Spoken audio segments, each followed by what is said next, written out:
want to take it up at industrial level with the kind support and collaboration of the government and the industry. We want to set up innovation center here at SRM AP for hydrogen technologies. In the next 2 years, we assure and commit to the Honorable Chief Minister that we will develop a hydrogen power car between Vijayawada and Visakhapatnam with refueling facilities along the way. Also, this university proposes, and as you directed us on 11th March, to develop a hydrogen powered train between Hyderabad and Visakhapatnam where hydrogen is available. These two things we would like to do with the kind support of the government of Andhra Pradesh, the industry present here, and Ministry of Railways. Now I request Dr. Satyanarayanan to speak, then we will go to Pranav Tanti.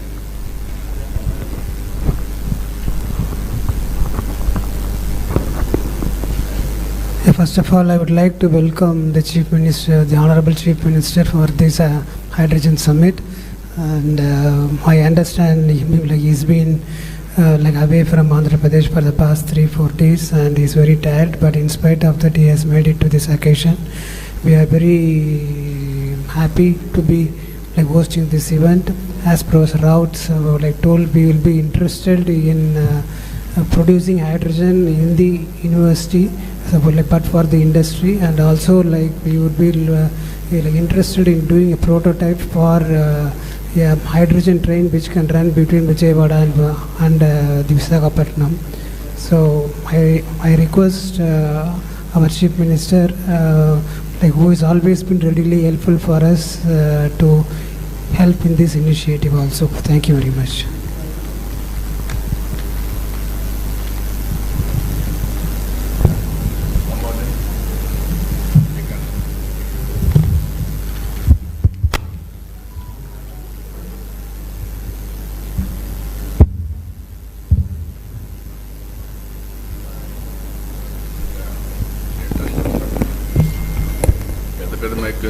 Latest must be ahead of times. Okay, now I'm very happy to come this interaction session. After that, inaugural session will be there. 2 days, all of you are going to be here to finalize the agenda. Green Hydrogen Summit 2025. I welcome all of you. I want to hear from you now. We are taking all initiatives, how to go about brief introduction of the subject. Then we'll go to main meeting. I am assuring you, what all you bring new ideas and innovations. We are here to execute and produce proof of concept in a big way. That will be replicated nationally and globally. And also we will follow wherever there is a best practice or innovation, as it is, we will adopt it. We will work plus on that. That is our intention. I am very happy. Now we can interact. Sir, now I request Pranav Tanti, CEO and President of Switzerland Group, and they are very keen to invest for production of green hydrogen. I had a brief discussion with Pranav Tanti. They want to produce 40,000 tons of green hydrogen in Andhra Pradesh, provided the Honorable Chief Minister will provide necessary facilities. So now I request Pranav Tanti. Respected sir, other dignitaries, thank you so much for this opportunity. So I'll just spread a different version of Synergen, which is our company. Suzlon is obviously a wind turbine manufacturing company. Synergen is in the green molecules, green fuels. We have currently advanced stage development in Texas, Houston. 40,000 tons of hydrogen capacity and 200,000 tons of ammonia, green ammonia. It's an integrated plant. We have 250 megawatts of behind the meter solar and 500 megawatts of wind integrated with the grid. So this facility, it seems simple, but the biggest challenge that we have seen in the last 4 years of working on this thing is the aspects of commercialization. Right? It's various moving pieces. The typical pieces have been the land, water, and power. These three pieces needs to be very critically aligned, very close to the port to make sure that the larger production actually is for an export market. The good quantum can be for the domestic market also. So the hydrogen piece is for the domestic, the larger component is for the export. So we are looking at a similar facility in India, in Andhra specifically, and we are exploring a lot of ports on the coast of Andhra. State has been blessed with several resources, blessed with the beautiful coastline, and I think that's where development of a lot of these ports, which your visions have been in a long-term visions, has been very important for us. So we will definitely commit. We are committing right now also 40,000 tons is the starting capacity, but going forward, a similar size can be double, tripled within the state. Now I request Dr. Saraswat, Honorable Member of Niti Aayog, who is one of the authors of National Hydrogen Mission. Dr. Saraswat Saab. Sir, very good morning. I think I am okay. Are you good? Very good morning. I am audible? Yes, sir. I am very happy to be present in this summit today. The National Green Hydrogen Mission, which has been announced in 2023 by our Honorable Prime Minister at a cost of 19,500 crores, stipulates certain major objectives. And one of them is that India should have 5 million tons of green hydrogen by 2030. And also there is a requirement that we should have 3 hydrogen valleys that should get formed. And the idea is Valley 1, Valley 2, Valley 3 will go from 5 million tons to 550 million tons and then 500 million tons. The purpose of this valley is not just to kind of production alone, but it is to create a complete ecosystem for that. All of us know that green hydrogen will become affordable only if we are able to bring down the cost of the electrolyzers. And the power is becoming more and more cheaper as well as cleaner. So already fortunately the renewable power in the country has come down to very low cost, and so there is no problem. But the problem of electrolyzer is still a problem. I personally believe that in Andhra Pradesh we have the right ecosystem, and one of the hydrogen valleys should be located here. And what we should do here is that with the help of many of our industry partners who are here today, we should set up a large-scale electrolyzer plant. And Dr. Narayan Rao mentioned that they have a technology. Yes. Certainly we can take that technology or beyond, or any other technology which is more suitable. But ultimately scale is important. Yeah. Sir, there is a figure I want to mention to you. Unless there is a scale of something like 5 terawatt hour, bringing down the cost of electrolyzer from today's approximately $600 per kilowatt hour to $130 per kilowatt hour. Now our objective of getting $2 and less the cost of green hydrogen is not feasible. This is a well documented, simulated figure, globally available. Now, it can have minor variations because India is a cheaper country in that sense, and we may be able to do it at a much lower cost. But scale is important. So that scale plant I request, with the help of your leadership and with the help of industry participation and technology is coming, we should do it. Second area, I would recommend that under the hydrogen valley in Andhra Pradesh, we should go for the storage of hydrogen. Is a major problem. Because hydrogen produced at one place but required at other place. It requires that we should have gaseous hydrogen compression and storage facility. In India today, there is no large scale type 4 cylinder facilities available in the country. Small scale somewhere is happening. We need to set up a large scale type 4 cylinder plant here.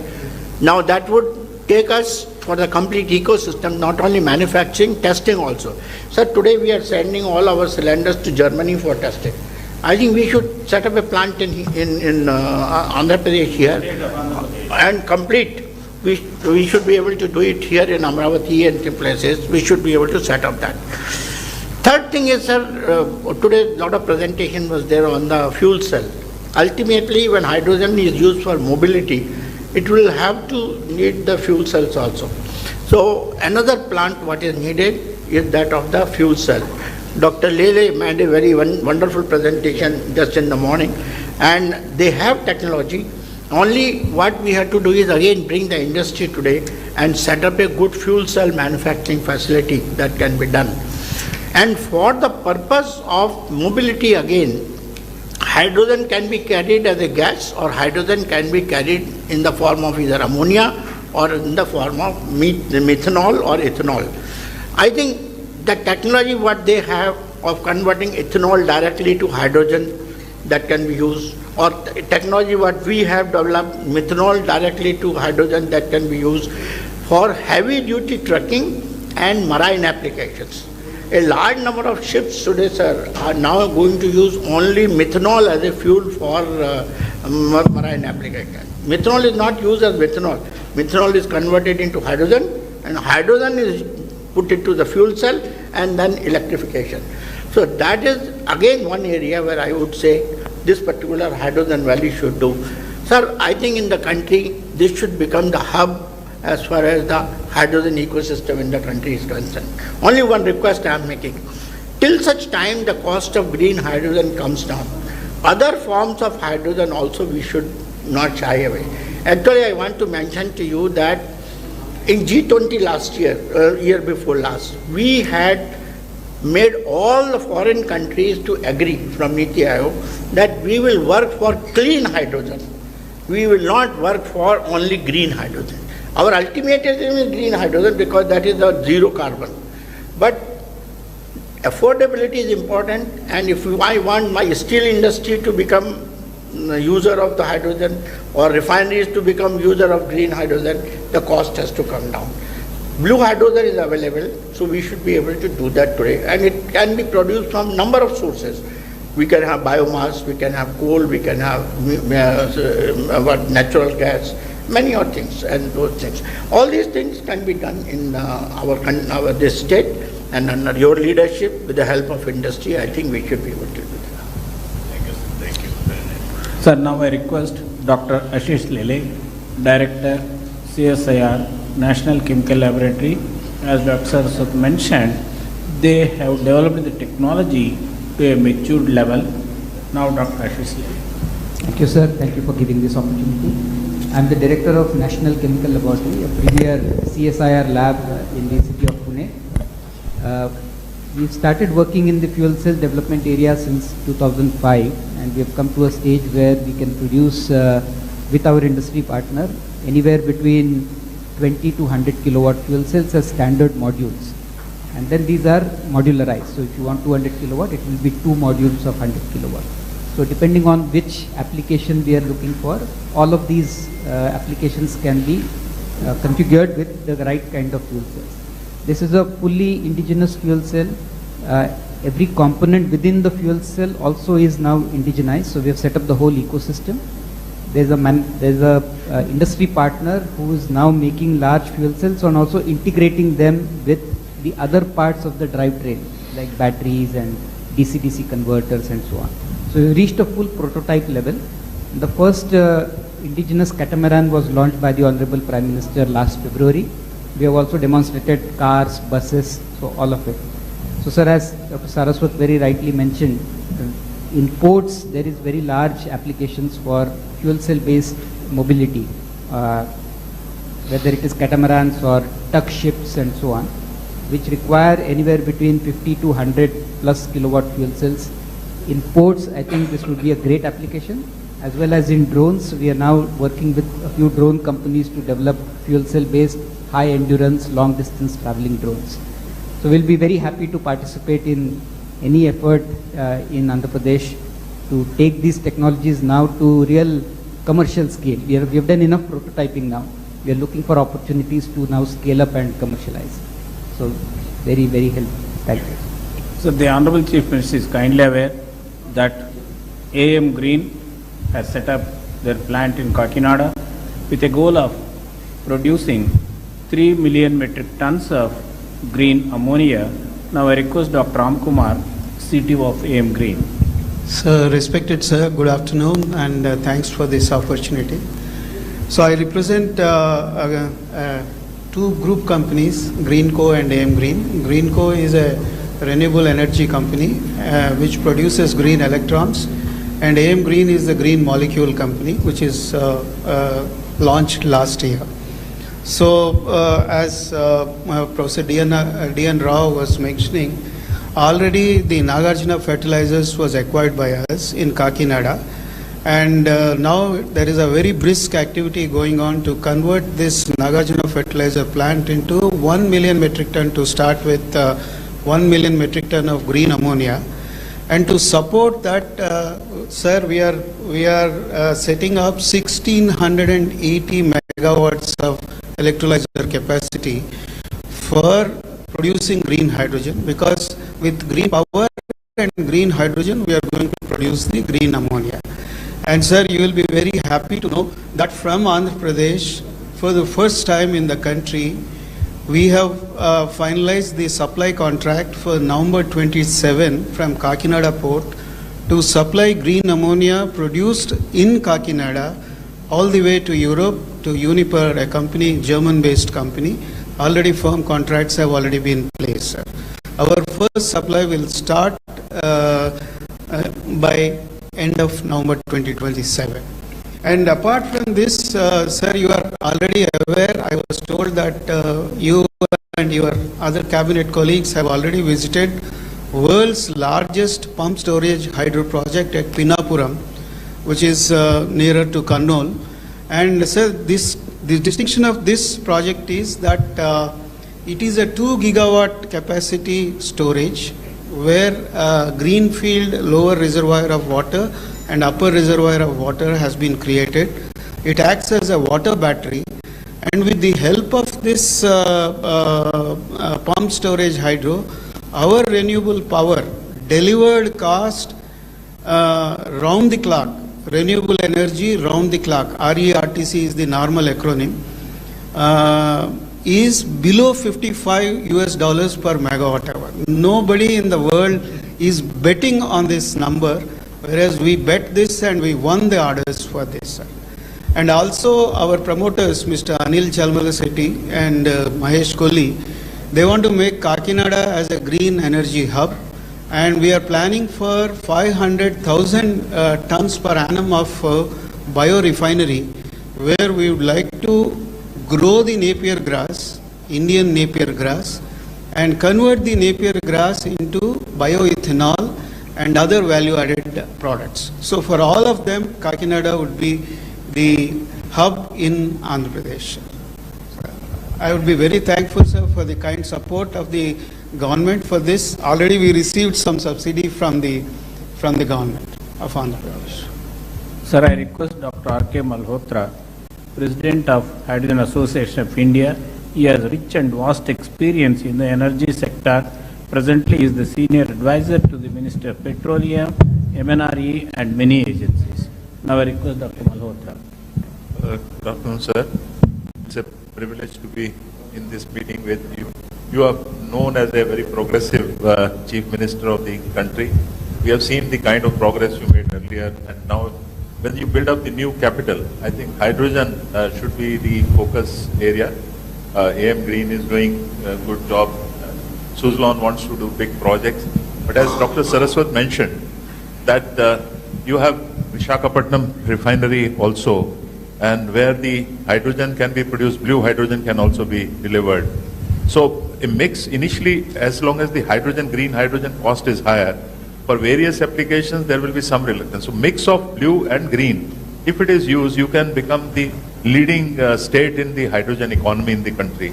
So maybe when you build up the new capital like Amravati, you should have hydrogen buses flying, which can run. Initially, the cost will be higher with green, so initially you can start with the gray hydrogen or blue hydrogen, and then, color agnostic approach and demonstrate the fuel cell buses, which Dr. Ashish Lele, they are 2 times more energy efficient as compared to the internal combustion engines. So overall energy consumption will come down. Second suggestion which I would like to make is that maybe you can adopt some villages where you can have localized distributed power generation. You can have solar power to generate electricity, then you can have villages using that power during the day for cooking maybe, or converting into hydrogen, and then hydrogen stoves also. Scotland is a country where a lot of, developments on cooking stove applications. So villages can use that hydrogen, maybe in tractors also, maybe for irrigation pumps. So that kind of approach also, daytime you can use solar energy, store it in the extra solar energy can be stored in the form of hydrogen, and then it can be used. So maybe these are some of the suggestions. From hydrogen association side, we have been supporting and educating people on various kind of activities related to hydrogen. We'll be very happy to work for Andhra government also if any proposal is required or any support is required from our association. What is the cost difference between hydrogen storage and also battery versus to pumped storage? So that cost difference between pump storage and hydrogen storage in different pumps, because if you have to have No, I can understand. It is a conversion. Yes. I can understand. Now, So as hydrogen on storage, today, pump storage will be much cheaper. we are all working as on today. Yes. Storage is Much cheaper. Because the life of battery is just 8 years. So to say, even if you take the best chemistry battery. So only lithium, temporary, immediate, how to solve the problem, we are going for battery. Even there will be some more innovations in battery, then it will help. Meanwhile, it will come. Hydrogen storage. Hydrogen storage, media. that is another area. I wanted to know, as on today, we are going now solar, wind, pump, standby, battery. Now we are talking about green. Maybe hydrogen also could be a hydrogen, storage. Hydrogen is or also ammonia, storage all media. these things. Hydrogen also becomes a Yeah, blending also you are talking blue, hydrogen, all those things we are talking. Ultimately, a sustainable economy also. Affordability and sustainable. If I do as a pilot may be pilot, replication and scaling will be a problem. How to act all these things, that is where I want to learn. In this country, all of you have to remember one thing. All innovations I started, first of all, power sector reforms, nobody ventured to attempt. That is late 90s. Saraswati he is aware of all those things. I started power sector reforms. Because of power sector reforms, I lost power also.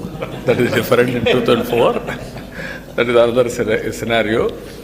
But always that was a benchmark today.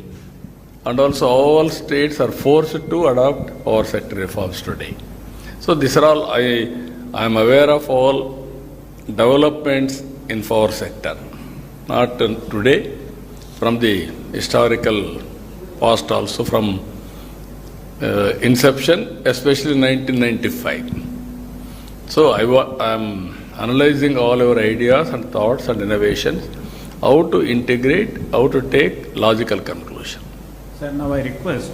Sir, as far as storage, as you said, I think battery storage, whatever time it happens, will always be a costlier option as compared to the pump storage option. Because pump storage will run on the solar power or wind power, and rest of both the capex and the opex are very, very small. You know, today itself, if you take solar power, pure solar power without storage, it's about less than 2 rupees. But the moment you add the battery, it becomes 5 rupees. So that is the kind of scale.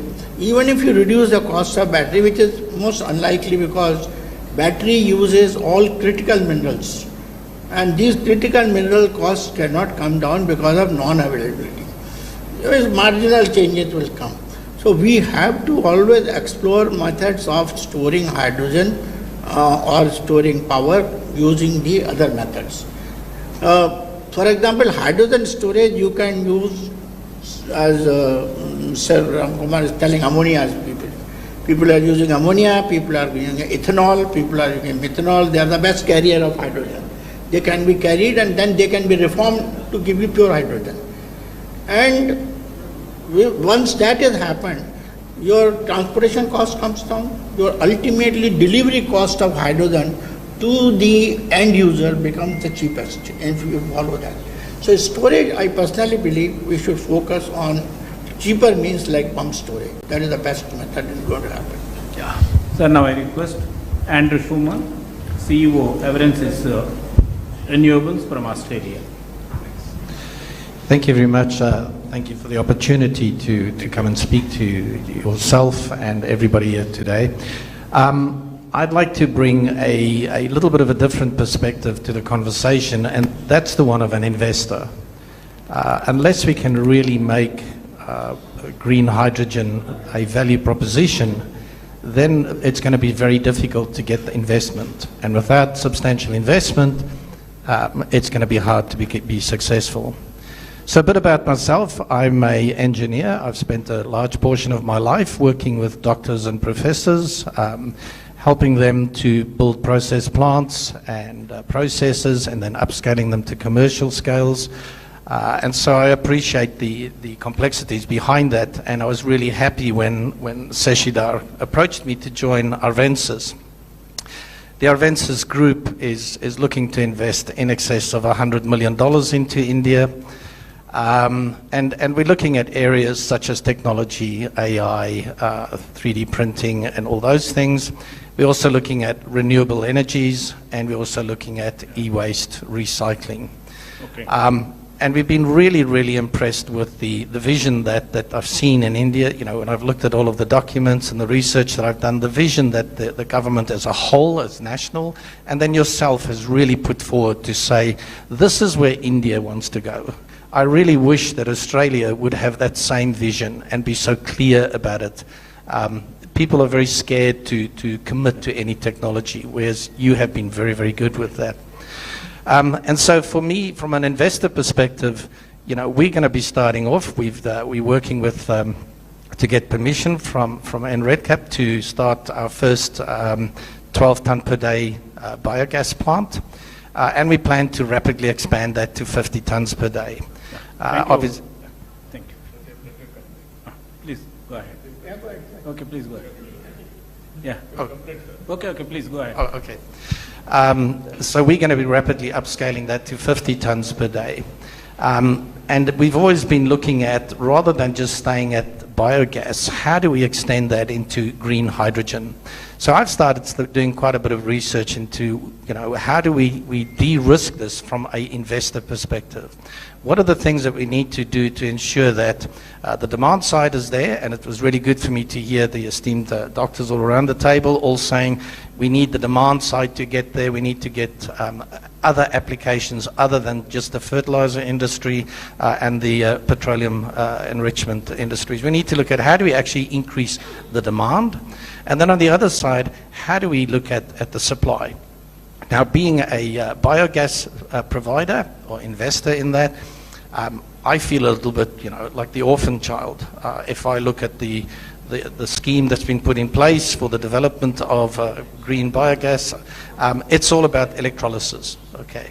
And the generation of green hydrogen from the biomass itself is really relegated to projects and research sort of initiatives. And so I would really ask, you know, those are the two things that, you know, we would like to participate and understand how can we help increase the demand side of the equation and at the same time work with you to de-risk in terms of the supply and the technology that's actually used on a biomass. So. Okay.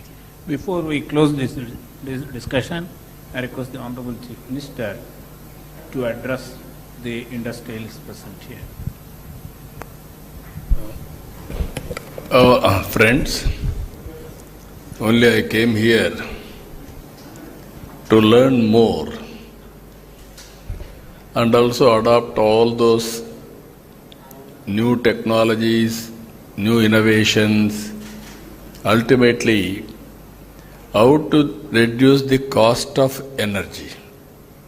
Second angle, because of global warming, how to go for green energy. Once green energy, then towards downstream industries. Storage, ammonia, ethanol, so many innovative ideas. So I am very happy to listen all of you. 2 days you are going to be here. We are having a clear policy. Even our Prime Minister is working in a big way. 500 gigawatt capacity on green energy. That is his mission. With the downstream product also. What all you recommend? And then we'll start working in that direction. I am very happy as a planning Niti Aayog member has rightly mentioned, Andhra Pradesh will be hydrogen valley. I am assuring you that it will happen. Towards that, how to bring all technologies for convergence and innovations for convergence. Both will work it out. Every year, if necessary, we will review our performance also from now onwards. Benchmarking. Where are we? Next year, what is the target? Then how to move forward. You want to do any experiments, best place is Andhra Pradesh.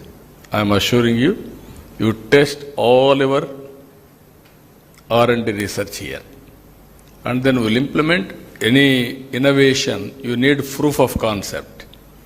Otherwise, it is only innovation. That proof of concept we will produce here and we will scale it up. We will take nationally, globally, wherever it is having demand. So I am very happy for that today because there is a seminar also. We will go there. After that, we will have discussions. After 2 days discussions, what all you recommended, my Chief Secretary is looking after energy. He is also having long standing in Energy Department. I think he is the senior most Energy Secretary in the country. So, he is the senior most. So I am very happy to associate with you. We will work together. Thank you. We are very much grateful to the Honorable Chief Minister for having this discussion with representatives of industry and R&D organizations.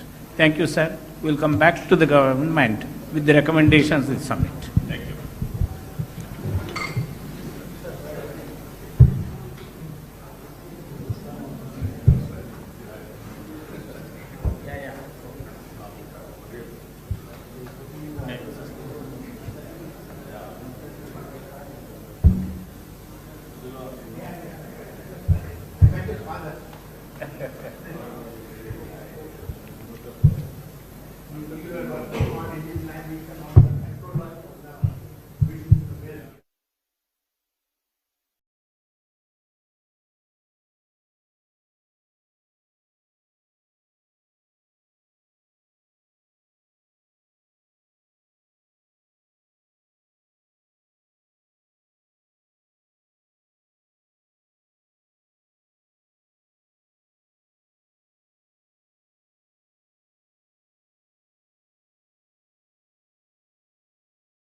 bipolar plates, which actually is a titanium metal grade 2, and these bipolar plates are stacked together and make an electrolyzer. And this is completely powered by the photovoltaic panels. So since we are sitting inside, we kept the LED lamps here. So that the solar panel PVs will generate the electricity, and they are directly coupled to it. And right now they are generating oxygen here and hydrogen there. And the whole objective of our project is that the hydrogen electrolyzers plays a crucial role in making into a green ethanol as a project, sir. So we are developing a green hydrogen generation by using a waste, all the agricultural waste. We put it in a gasifier. It generates a syngas, carbon monoxide and hydrogen, and that requires our green hydrogen electrolyzer. We attach extra hydrogen and we ferment the syngas using our fermentation technology, and we make an ethanol, sir. So in this process, the complete waste will actually convert into ethanol. So typically 1 ton of any biomass, like bagasse or anything, it is very 2,000, 3,000 rupees worth. But we can convert into 1,200 liters of ethanol. Yeah. So 1 liter of ethanol is costing 71 rupees. So it's a very value addition. So from the agricultural rice point of view, every farmer will get huge amount of margin, not only from the crop, from the waste. So this is the whole project, sir. We want to propose for the Good. Thank you. We'll work it out. From KP Industries. Sir, we given a proposal for a green fuel station as well as excellence center in Amravati. Sir, already taken up. They want to start a global excellence center at Amravati. Last time we Tamil we will be getting it to next cabinet. Hydrogen also we are likely to produce, sir. We'll work it out. KP We're very happy. major at Gujarat, sir. We met you, sir. Farooq Patil ji came and Acha. Yeah, I remember. CSR first they want to, sir. So we'll work it out. First they said they will give CSR and they want to develop excellence center, training center. Then they want to come to do a green hydrogen manufacturing plant we want to do, sir, and fuel station also, sir. If Amravati think about complete green hydrogen, we have a fuel station which we shown you. One EV station, that is also green EV station, as well as one green hub will be there. You can declare that entire Amravati should only run on a hydrogen or EV. That sort of a thing we can definitely. Now we will work it out, the ecosystem. Thank you, sir. Hello. This is the project Meere sanction చేశారు 2018 Yeah, I remember. This is a reality, sir, now. No, I remember. Because power is getting withdrawn from here already. And this is the Kakinada project, which is This is the Nagarjuna. ammonia.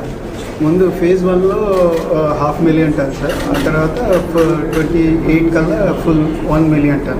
I think countryలోనే we are the number 1, sir. 83 we brought Nagarjuna. Now you are converting. Interesting.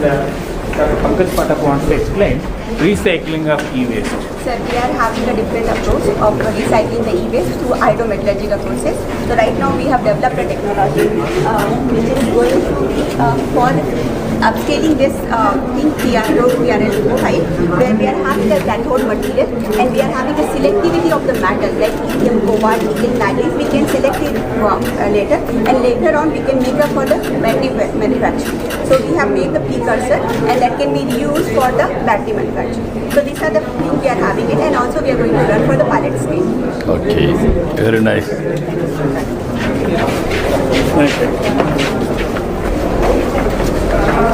Now we'll go for non-fiction. Yeah.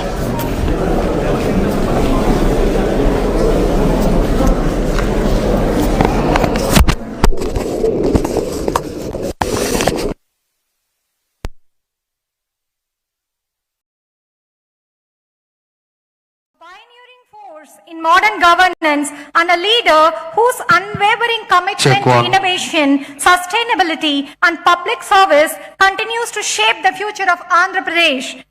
Thank you for gracing this summit, sir. We now request Professor D. Narayan Rao, Executive Director, Research, SRM Group of Institutions, to kindly lead the dignitaries onto the dais.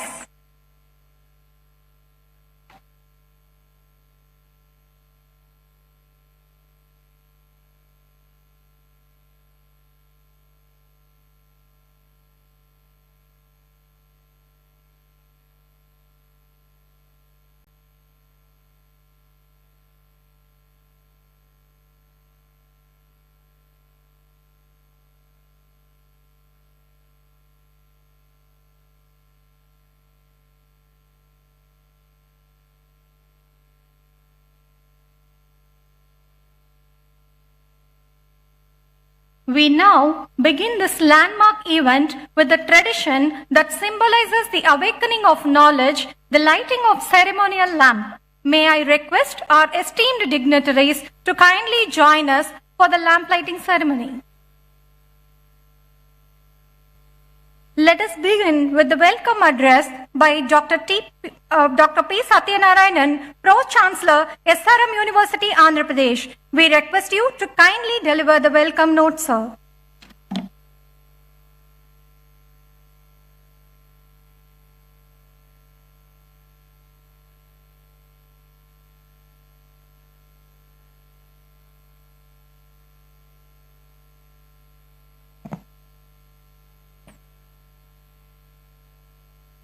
A very good afternoon to you all.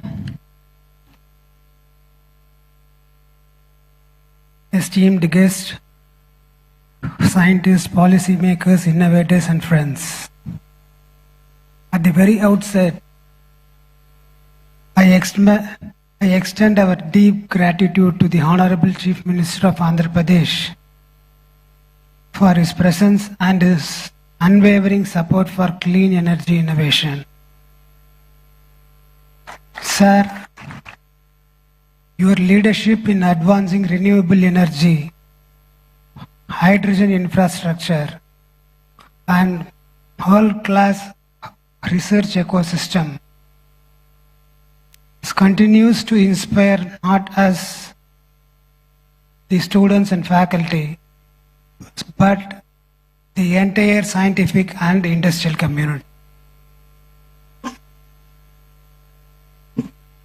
I warmly welcome Dr. V.K. Saraswat, Honorable Member of Niti Aayog, Dr. Pemesini Chandrasekhar, Honorable Minister of State for Rural Development and Communications, Sri K. Vijayanand, Chief Secretary, Government of Andhra Pradesh, Dr. Ashish Leela, Director CSIR, National Chemical Laboratory, Dr. Sujit Pillai of National Hydrogen Mission MNRE, Dr. R.K. Malhotra, the President of Hydrogen Association of India, Mr. Pranav Tanti, the President and CEO of Synergen Green Energy Inc. USA, Mr. Anil Kumar, MD and CEO of Greenco, and all other distinguished delegates and the participants. It is a true pleasure to welcome you all here to this Green Hydrogen Summit, a platform that reflects our shared commitment to a cleaner, more sustainable and forward-looking energy future. This is just not about saving the earth. It is about saving ourselves. The earth will continue to exist regardless of climate, temperature and terrain. But we, the ecosystem that support the human life, need balance to survive. What's truly at stake is not the planet, but the environment stability we depend upon, air we can breathe, water we can drink, and the temperature we can live with. Our ongoing dependence on non-renewable energy, fossil fuels that pollute the air, warm the planet, and degrade the ecosystem is pushing towards a future that is just not uncertain, but hazardous to human existence.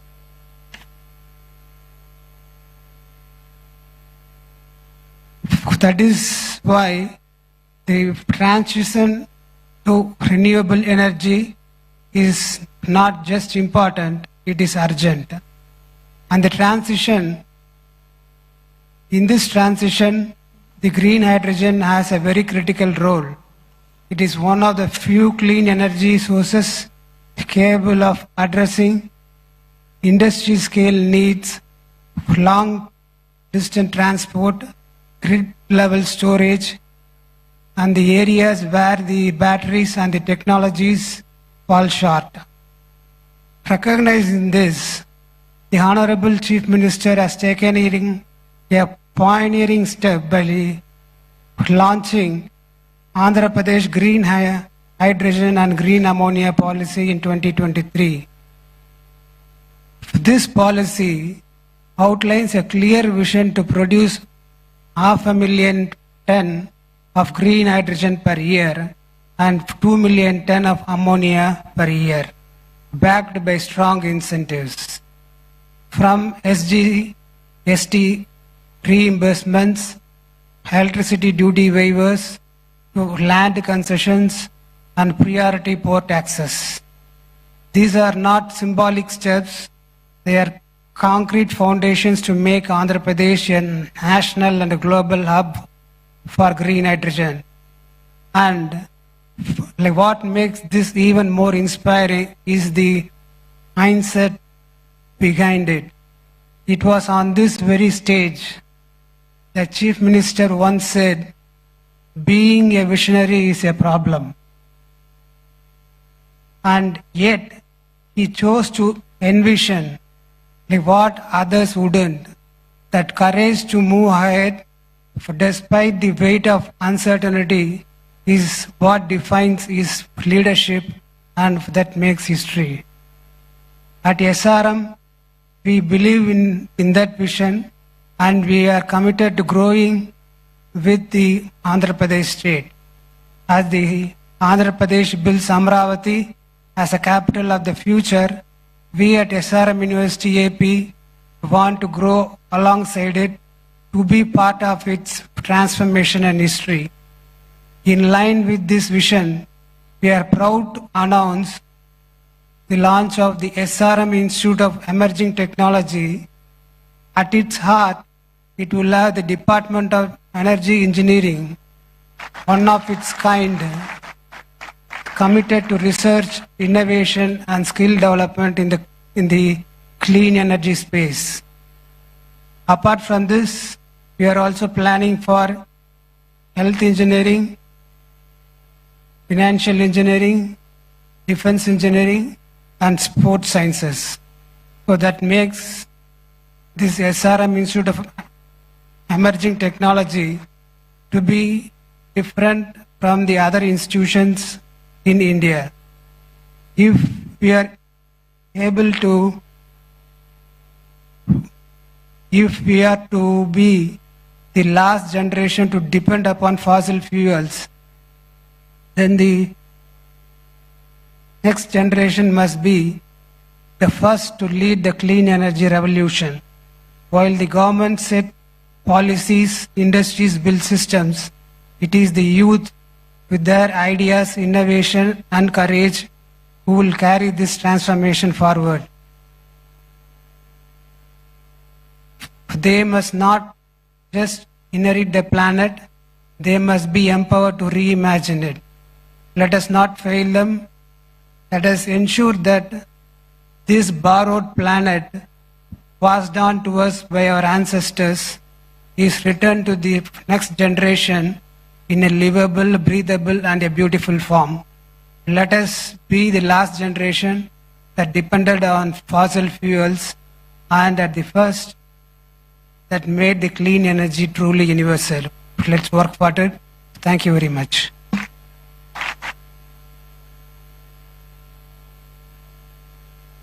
Thank you, sir, for your warm and inspiring words and for always motivating us to dream big.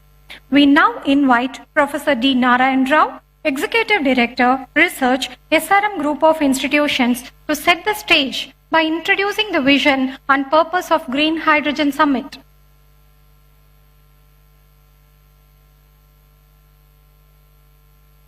Honorable Chief Minister of Andhra Pradesh, Sri Nara Chandrababu Naidu Garu, well-wisher and mentor of SRM AP and Honorable Member of Niti Aayog, Dr. Saraswat, very sharp and young Minister of State for Rural Development and Communications, Dr. Pemasani Chandrasekhar, President of SRM Group, Dr. Satyanarayanan, the Chief Secretary, Sri Vijayanand, the well-known industrialist, Mr. Pranav Tanti, Professor Malhotra, President of Hydrogen Association of India, Dr. Ashish Lele, Director, CSR, National Chemical Laboratory, Pune, Dr. Sujit Pillai of the National Hydrogen Mission of MNRE, my colleague, Professor Satish Kumar. I extend a warm welcome to all of you, particularly the industrialists who came from different parts of the country and abroad, the delegates of the Hydrogen Summit, scientists, faculty members, research scholars, and my dear friends of print and electronic media. Once again, I have a great pleasure inviting all of you to the Green Hydrogen Summit 2025 being held at SRM AP today and tomorrow. India's deep commitment to aspirational climate goals, which the Honorable Chief Minister also mentioned in the last few minutes in the discussion meeting, these commitments have been widely acknowledged by the Committee of Nations. India plans to become energy independent by the year 2047.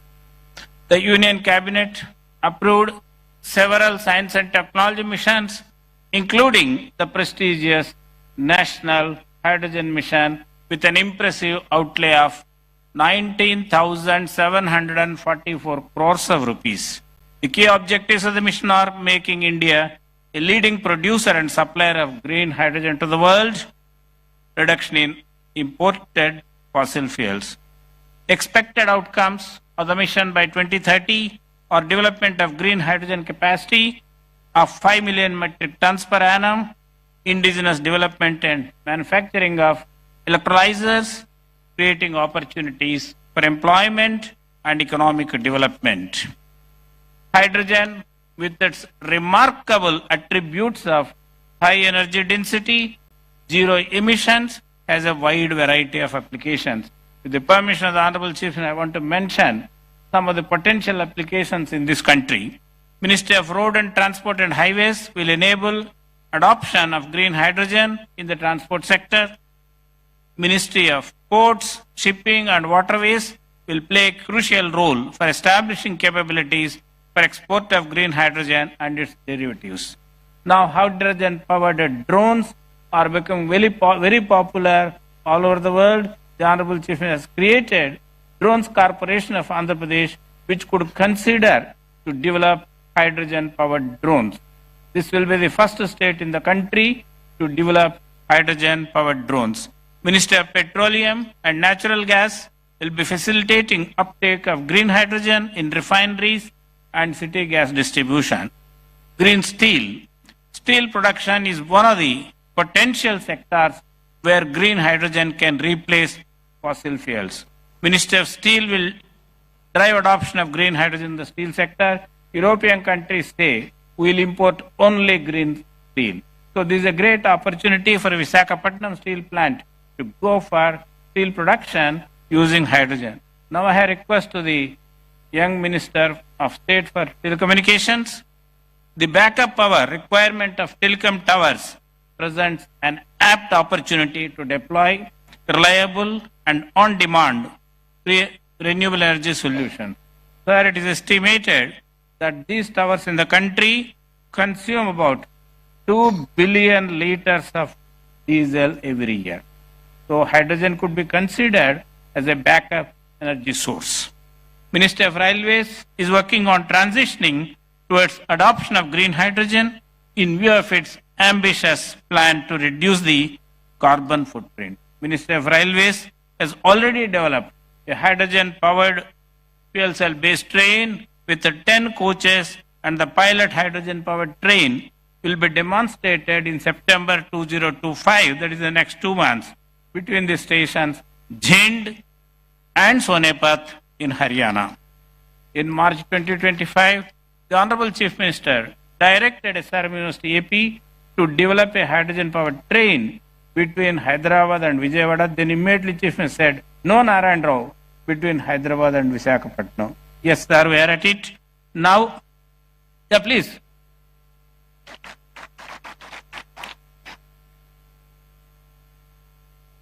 SRM University has an MOU with the Integral Coach Factory of the Ministry of Railways to develop the hydrogen-powered train. Sir, we are at it, working under your direction.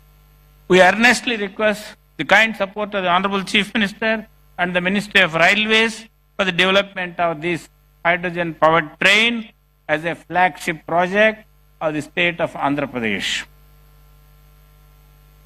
Sri Chandrababu Naidu, as an intellectual, is attracted by the aesthetic beauty of science and technology.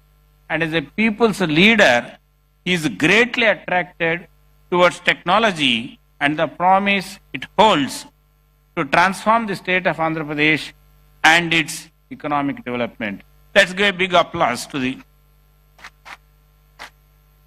aligning with the ambitious plans of National Hydrogen Mission and with a foresight that the first entrance into the business of hydrogen can reap more benefits than others, our visionary Chief Minister has made Pudimadaka near Visakhapatnam as the first and the largest hub of green hydrogen in the country.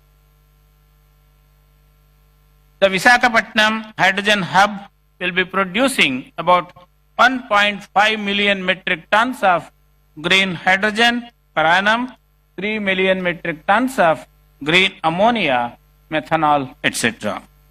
Green hydrogen produced at Visakhapatnam could be used by Visakhapatnam Steel Plant, HPCL, NTPC, fertilizer industries, and many others. Sir, I am glad to inform the Honorable Chief Minister and the august audience present here that the faculty members of SRM University AP have indigenously developed an electrolyzer which the Honorable Chief Minister just now visited. This can produce 500 kilograms of green hydrogen per annum, and it is being demonstrated during summit.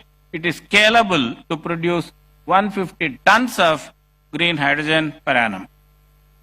We request the Honorable Chief Minister to consider industry, university, government collaborative venture. We propose to establish an innovation center at SRM University AP to develop indigenous technology to produce, store, and utilize hydrogen as a green fuel. The goal of the proposed center in the next 2 years would be to develop and demonstrate a hydrogen-powered car between Vijayawada and Visakhapatnam, and with refueling facilities along the way. At present, hydrogen costs about 350 rupees per kilogram, which can fuel a car for a distance of 20 to 25 kilometers. The proposed innovation center could bring down the cost to 200 rupees per kilogram of hydrogen by developing more efficient catalysts for electrolysis and reducing the power consumption for producing hydrogen. Sir, you are kindly aware that on 30th June 2025, the government of Andhra Pradesh approved Amaravati Quantum Valley Declaration. IBM will be installing and maintaining a 156 qubit quantum computer at Amaravati Valley on 1st January 2026. Sir, this will be the first and most powerful quantum computer not only in the country and in South Asia. Friends, establishment of Amaravati Quantum Valley is also a catalyst for our green hydrogen mission. The quantum technologies help us design advanced catalysts, develop safer hydrogen storage systems, and create ultra-sensitive sensors for monitoring the safety. With the quantum simulations, we can reduce the cost of hydrogen and increase the efficiency of green hydrogen production. Looking into the future needs courage and insight, and fortunately, our visionary Chief Minister has both. Let's give a big applause. During the exciting decade of 2014-24, the Government of India launched several SNT missions, including the National Hydrogen Mission, National Quantum Mission, National Semiconductor Mission, National Mission on AI. The state of Andhra Pradesh has taken up these missions at an unprecedented fast pace. Dear friends, with all these technological advances and the vision and dynamic leadership of our beloved Chief Minister, the state of Andhra Pradesh will be very different from what it is by 2047, Swarnandhra 2047. Jai Hind, Jai Bharat, Jai Vigyan. Thank you. Now I request all of you to give a standing ovation to this dynamic, visionary Chief Minister.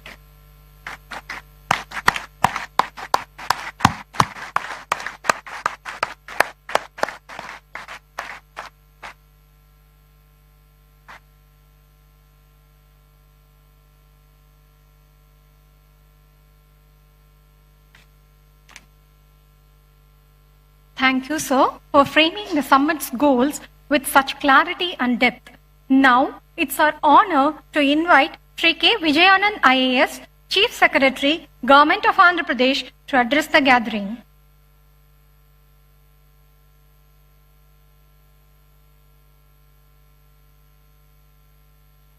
Honorable Chief Minister of Andhra Pradesh, Sri Nara Chandrababu Naidu Garu, Honorable Member of Niti Ayog, Dr. V.K. Saraswat Garu, Honorable Minister of State for Rural Development Communications, Dr. Chandrasekhar Pemasani Garu, Pro-Chancellor SRM University AP, Dr. P. Satyanarayan Garu, distinguished guests, esteemed faculty, students and industry leaders and media. A very good morning and warm greetings to all of you. It is a privilege for me to be part of this transformative gathering, the Green Hydrogen Summit 2025. Which is hosted by SRM University and New and Renewable Energy Development Corporation, Government of Andhra Pradesh. This summit is a testament to our collective commitment to building a sustainable future powered by clean energy. Today, we have gathered here to discuss one of the most transformative energy solutions of our time, that is green hydrogen. This summit is not just a platform for dialogue, it is a call to action for governments, industry, and academia to collaborate in building a sustainable and resilient energy ecosystem. I extend my heartfelt gratitude to SRM University for graciously hosting this summit and providing a platform for collaboration, innovation, and progress in clean energy sector. As the world confronts the urgent challenges of climate change, the transition to green energy offers a compelling and scalable solution to all of us. This pathway not only decarbonizes our energy systems, but also redefines industrial processes, transportation, and agriculture. Green energy derived from solar, wind, hydropower, geothermal, and biomass is the foundation for this transition. It is a clean, renewable, and resilient energy system. By harnessing this energy to produce green hydrogen through electrolysis, we unlock a versatile fuel that emits only water when it is used. Green hydrogen is rightly called the Swiss knife of decarbonization because due to its wide-ranging applications from refining to steel making to aviation and shipping. The green hydrogen ammonia value chain is critical for decarbonization in particular. It enables deep emission cuts in hard-to-abate sections like steel, cement, and heavy transport. Energy storage and transportation also value chain is used to allow efficient storage and long-distance transportation of renewable energy, balancing supply and demand. In case of industrial applications, this provides high-temperature heat for industrial processes without carbon emission. In case of climate mitigation, by reducing CO2 emissions, it contributes to limiting global warming to 1.5 degrees centigrade as outlined in international climate agreement. As a economic growth perspective, it opens new avenues for job creation innovation, and green industrial development. Looking and taking all these factors into consideration, Government of India has made significant strides in promoting green hydrogen as a cornerstone of its clean energy transition. National Green Hydrogen Mission is launched in January 2023. Is the India's flagship initiative to promote green hydrogen. It aims to produce 5 million tons of green hydrogen annually by 2030, attract investment worth 8 lakh crores, create more than 6 lakh green energy jobs. The strategic interventions for green hydrogen transition is a program supported with NGHM. It provides for 17,490 crores allocated from 2023 to 2029 as production-linked incentive PLI scheme for electrolyzer manufacturing and hydrogen production. India aims to reduce the cost of green hydrogen from $4.5 in 2023 to $1 by 2030 by leveraging low-cost renewable energy, domestic electrolyzer manufacturing. And India is also focusing on infrastructure and export strategy and building a scalable hydrogen ecosystem for industrial and transport. Strategic partnerships through India, Middle East, Europe economic corridor to boost hydrogen exports. Government of Andhra Pradesh, under the visionary leadership of our Honorable Chief Minister, Sri Nara Chandrababu Naidu Garu, we are playing a strategic role in this entire program. Andhra Pradesh is proud to be at the forefront of this India's clean energy revolution. With abundant RE resources, a proactive government, and a thriving industrial base, we are ready to become Green India, green hydrogen powerhouse. Under Swarnandhra Vision 2047, we are committed to become a hub for clean energy innovation and green hydrogen exports. The state has launched Andhra Pradesh Integrated Clean Energy Policy 2024, which provides a comprehensive framework for green hydrogen production and infrastructure, electrolyzer manufacturing, hydrogen-powered mobility and logistics, export-oriented hydrogen corridors. The state targets around 10 lakh crores of investment in clean energy, and the state is offering capital subsidies, GST relief, stamp duty concessions, and incentives for battery storage systems to attract green hydrogen and renewable energy investment.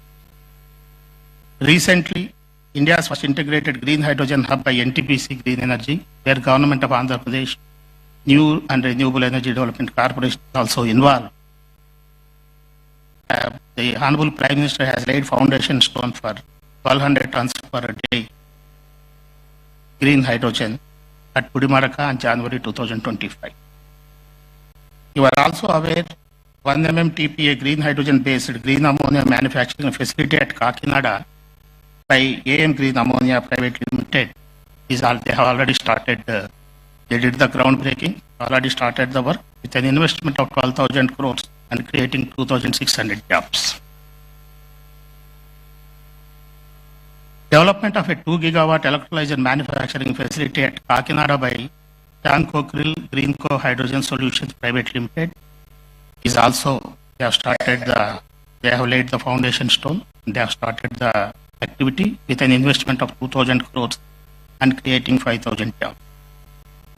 We are also happy to announce that India's first pilot project blending green hydrogen with LPG for industrial heating with an annual green hydrogen capacity of 25 tons per annum at Rockman's Tirupati facility by Hero Future Energies and Rockman Industry. The total investment is approximately 1,000 crores with 2,000 existing employees at the factory. What is the road ahead for us? While these challenges remain, such as high capital costs, energy losses, and storage complexities, our path forward is very clear. There is a need for policy support and subsidies for early stage investments, which by our policy we have provided the best of the industry kind of incentives in this sector. International supply chain development is also something important, and continued R&D for efficiency and cost reduction, academic and industry participation to drive innovation. The success of this green hydrogen depends on collaboration between government, academia, industry, and civil society.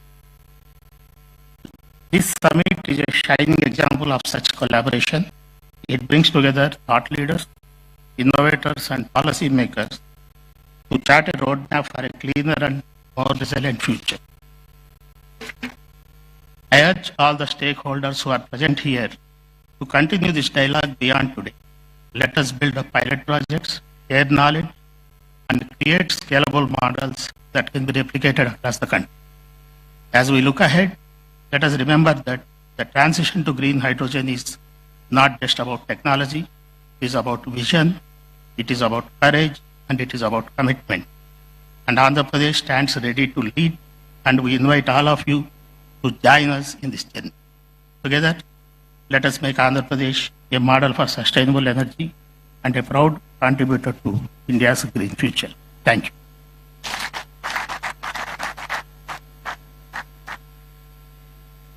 Thank you, sir, for your insightful address.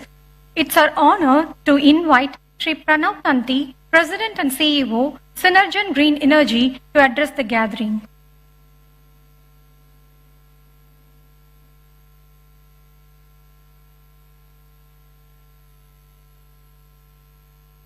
Honorable Chief Minister, Chief Secretary, respected dignitaries, esteemed delegates, distinguished guests, I'm truly honored and humbled to stand here to welcome you.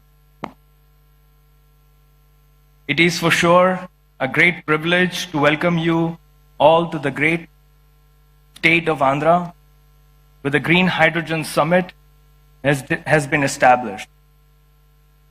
Andhra Pradesh is delighted to host this remarkable gathering of visionaries, industry leaders, policymakers, future generations, and experts who share a common goal: to harness the potential of green hydrogen as a pivotal force in the transition towards a sustainable and clean energy future. If I can pause and ask a basic question, why hydrogen? What makes hydrogen so special? Hydrogen is the simplest element. It is the most abundant element.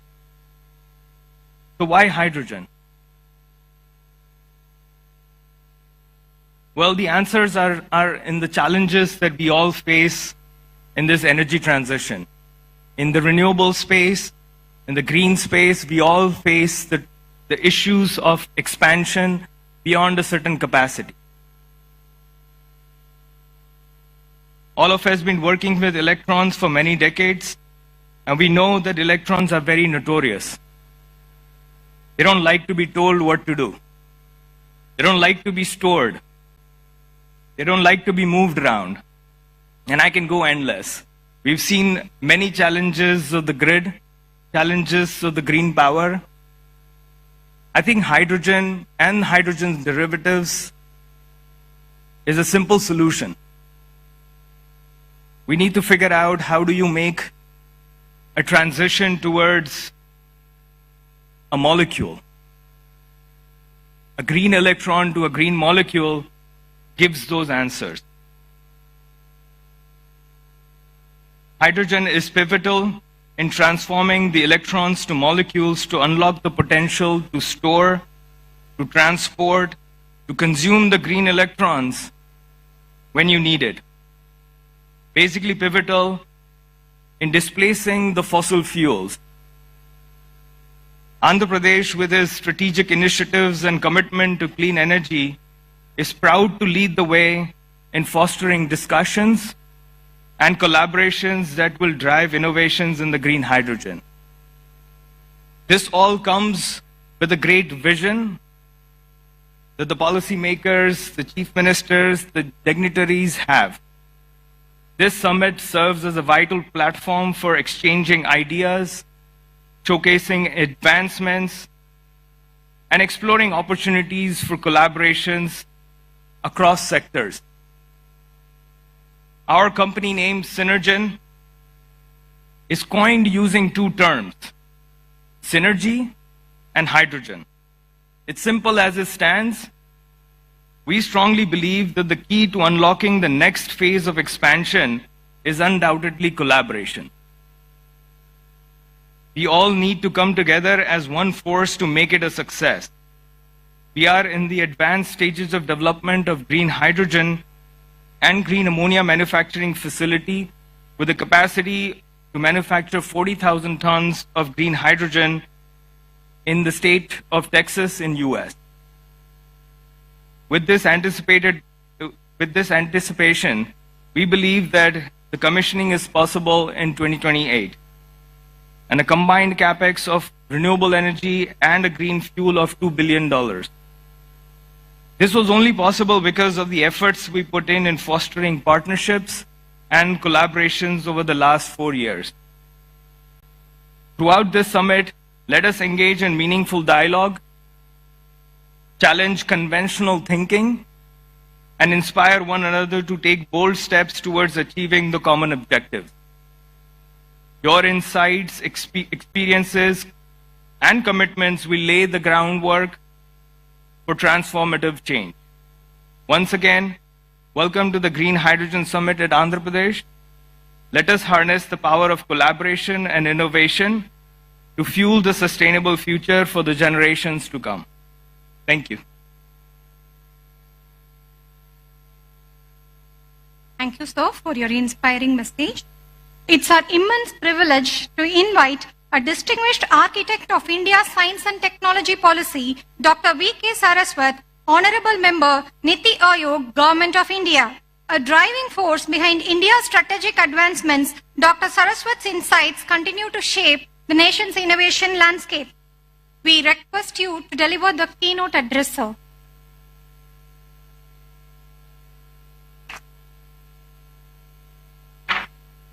Namaskara. Very good afternoon, Honorable Chief Minister of Andhra Pradesh, Shri Chandrababu Naidu Garu, Honorable Minister of State, Dr. Chandrasekhar, Shri Satyanarayan, and many of my colleagues, distinguished scientists, industrialists who are on the dais, off the dais, ladies and gentlemen, members of the media, it's indeed a pleasure to be part of this Green Hydrogen Summit. We were just discussing, this is a journey which I started about 7 years back or 8 years back, when I made a presentation to our Honorable Prime Minister and said India should launch a hydrogen mission. I think it was around 2017 or so, 17 or 18. And he immediately picked up that, and the story is known to you today, with so many of you have talked about the hydrogen mission of the country. So the vision of our Prime Minister is to decarbonize our energy system. That's why he has committed in the NDC that we will be 500 gigawatts of renewable power or non-fossil power by 2030.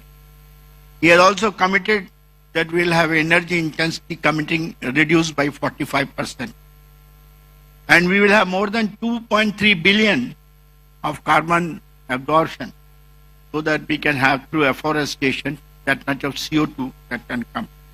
And ultimately net zero by 2070. Now what is the role in this? Because energy is such a sector which is so open. We have been depending upon fossil fuels for energy for the last so many decades and almost a century. And now we have worked out, under the leadership of our Honorable Prime Minister, the energy mix for our country. The energy mix for the country today is that we will work on mostly on the renewable energy. That's why we said 50% by 2030. We will work on alternate fuels, non-fossil fuels, alternate fuels which are less polluting, like ethanol, methanol, ammonia. We will give a major push to nuclear energy. That is another area which you might have heard in the recent past. It has been announced in the last budget that India will have 100 gigawatts of nuclear power by 2047. Why do we need nuclear power? Because when you talk of renewables, it has its own vagaries with respect to variations in the availability. And for meeting that base load requirement, the most non-polluting form of energy is nuclear. So that's why the nuclear comes, and now new technologies in nuclear are also emerging, which will be able to meet the requirement of power for difficult to abate sectors like steel, cement, refineries, and so on. In this kind of an energy mix, when we talk of, mobility becomes one of the major requirements because that's another polluting area. And in that mobility, when you talked of alternate fuels, the top cleanest fuel comes is hydrogen. Hydrogen is the cleanest fuel available, and that's why it's called fuel for the future.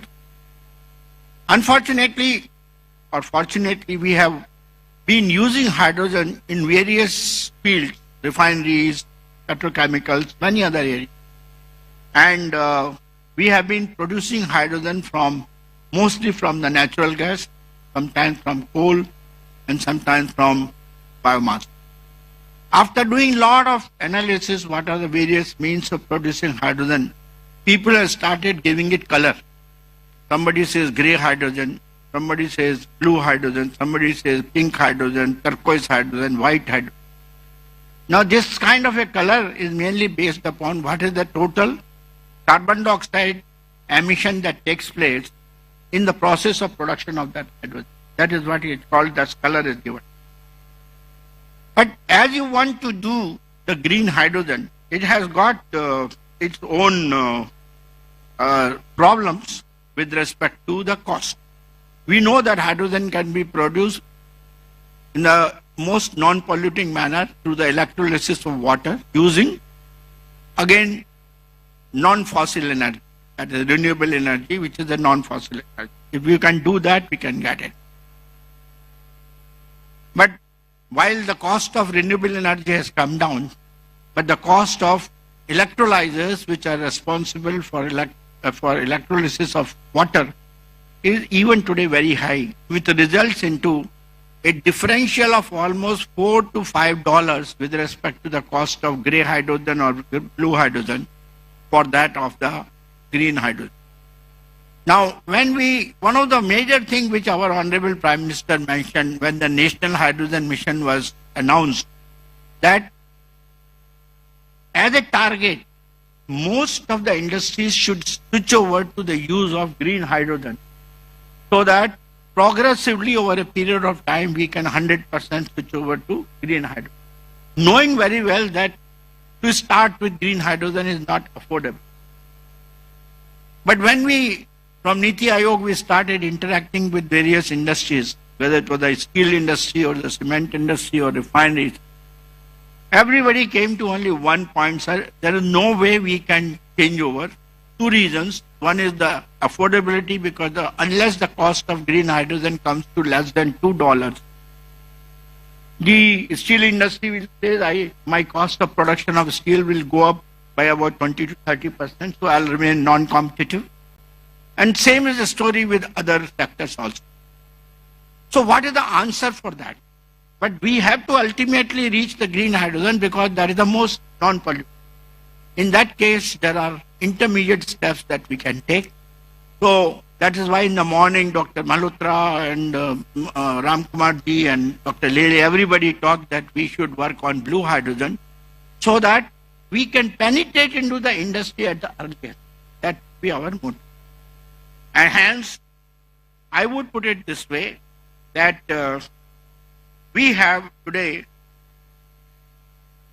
knowing this problem, that, and the world also has recognized this problem of affordability of green hydrogen.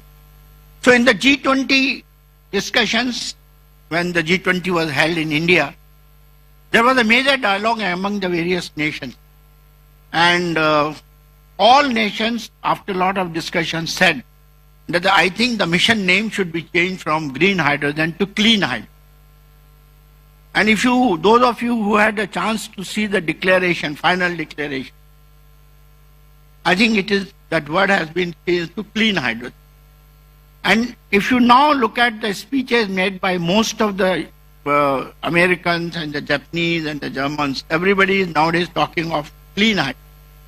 Everybody has realized that the pathway to reach the green hydrogen is through the other processes which are non-polluting. Now, other process which are non-polluting is a blue hydrogen.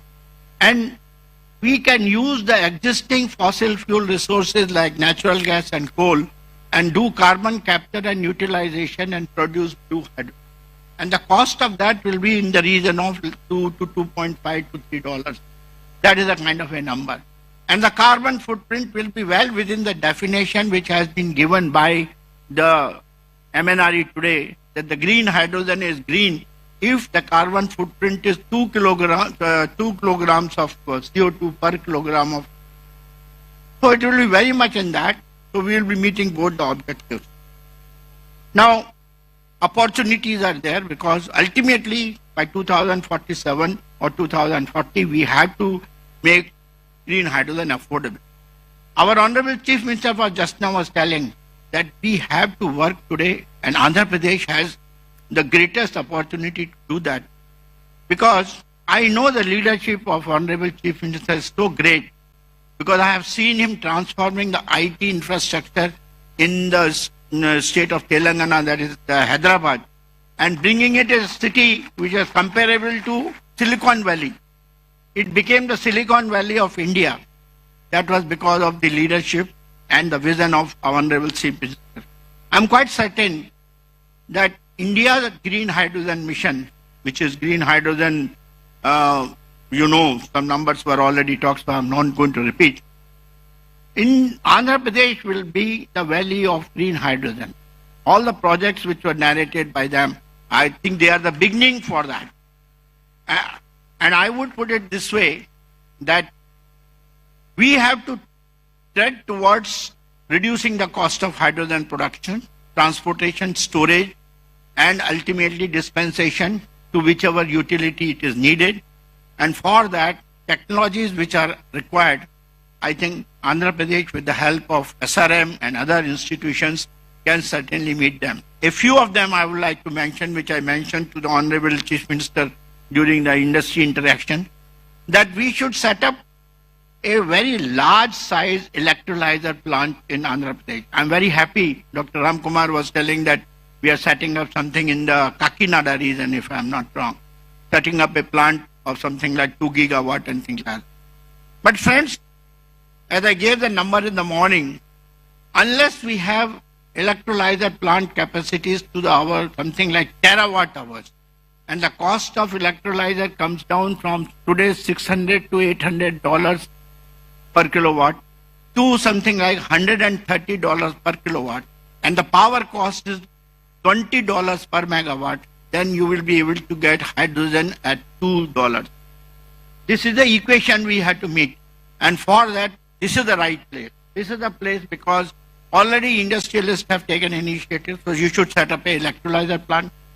For storage, country is now working towards storage methods, and the only storage method that has been found most suitable today is the gaseous high pressure storage. And gaseous high pressure storage using the Type 4 cylinders. Type 4 cylinders are being produced today in small, like IIT Bombay is making one Type 4 cylinder. Some small institutions are making. Some industries are also coming up. But I think this should become one of the country's largest hub for manufacturing Type 4. We should set up an ecosystem in Amravati for manufacturing Type 4 cylinders along with the carbon fiber, and also the facility for testing. We should not be sending our Type 4 cylinders for testing to Germany and other places. We should do it all by ourselves. So that is the one which I would like to be done today. And third one is, ultimately we have to go for mobility with the hydrogen. And the only way we can do is through the fuel cells. You must have heard the lecture by Dr. Lele in the morning, and he has developed the technologies for fuel cells. Others are also available. Others have also done the same thing. I think in this valley, what we are talking for Andhra Pradesh, there should be a large-scale fuel cell manufacturing facility with the help of industry and academia, indigenously done by us. Sir, I am a guy who believes in Atmanirbhar. Throughout my life as a defense scientist, I worked for self-reliance. Now we are talking of self-reliance in energy sector. There's no point in continuing to get all the solar cells imported from China and saying that I got 500 gigawatts of solar. I want those solar cells to be manufactured here. That's why government has given PLI scheme. Electrolyzers PLI scheme, fuel cell PLI scheme. Now the time has come for us to take all of that into a large-scale production, make use of them, and make it more and more indigenous. And that is where Andhra Pradesh Hydrogen Valley will become the hub, and the leadership of our Honorable Chief Minister will be the big word, big guidance for all of us.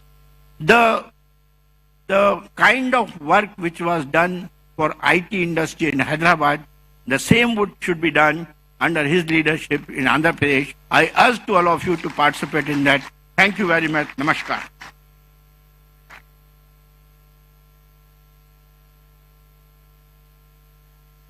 Thank you, sir, for your inspiring words and for highlighting the critical role of green energy in shaping the future of India's mobility and infrastructure. Now, I request Dr. Chandrasekhar Pemasani, Honorable Minister of State for Rural Development and Communications, Government of India, to address the gathering.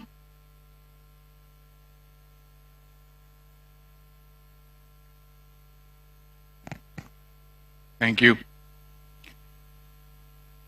Honorable Chief Minister of Andhra Pradesh, Sri Nara Chandrababu Naidu Garu, a leader who not only transformed Andhra Pradesh, but also inspired an entire generation of policymakers, including myself, across the country, and Dr. V.K. Saraswat ji, Honorable Member Niti Aayog, whom I have just seen how deeply passionate about this renewable energy, and Sri K. Vijayanandan ji, Chief Secretary, Government of Andhra Pradesh,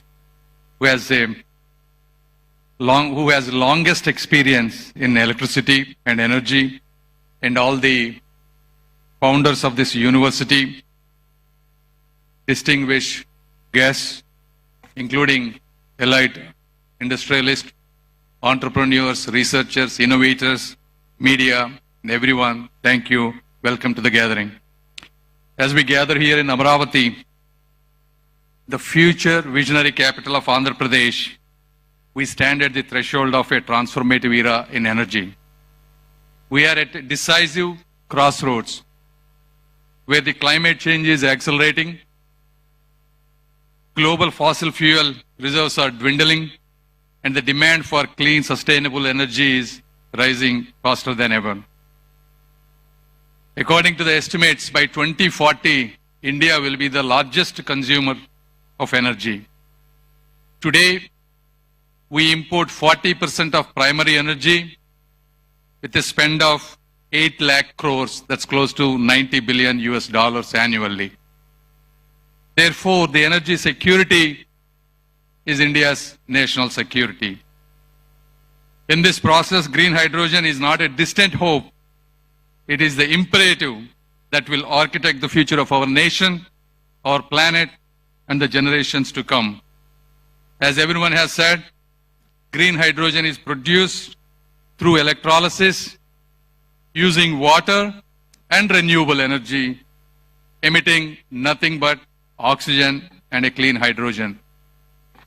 Though the concept of green hydrogen is not new, it is only in the past decade that technological advancements and declining costs of renewable energy, including solar and wind, have made it commercially viable.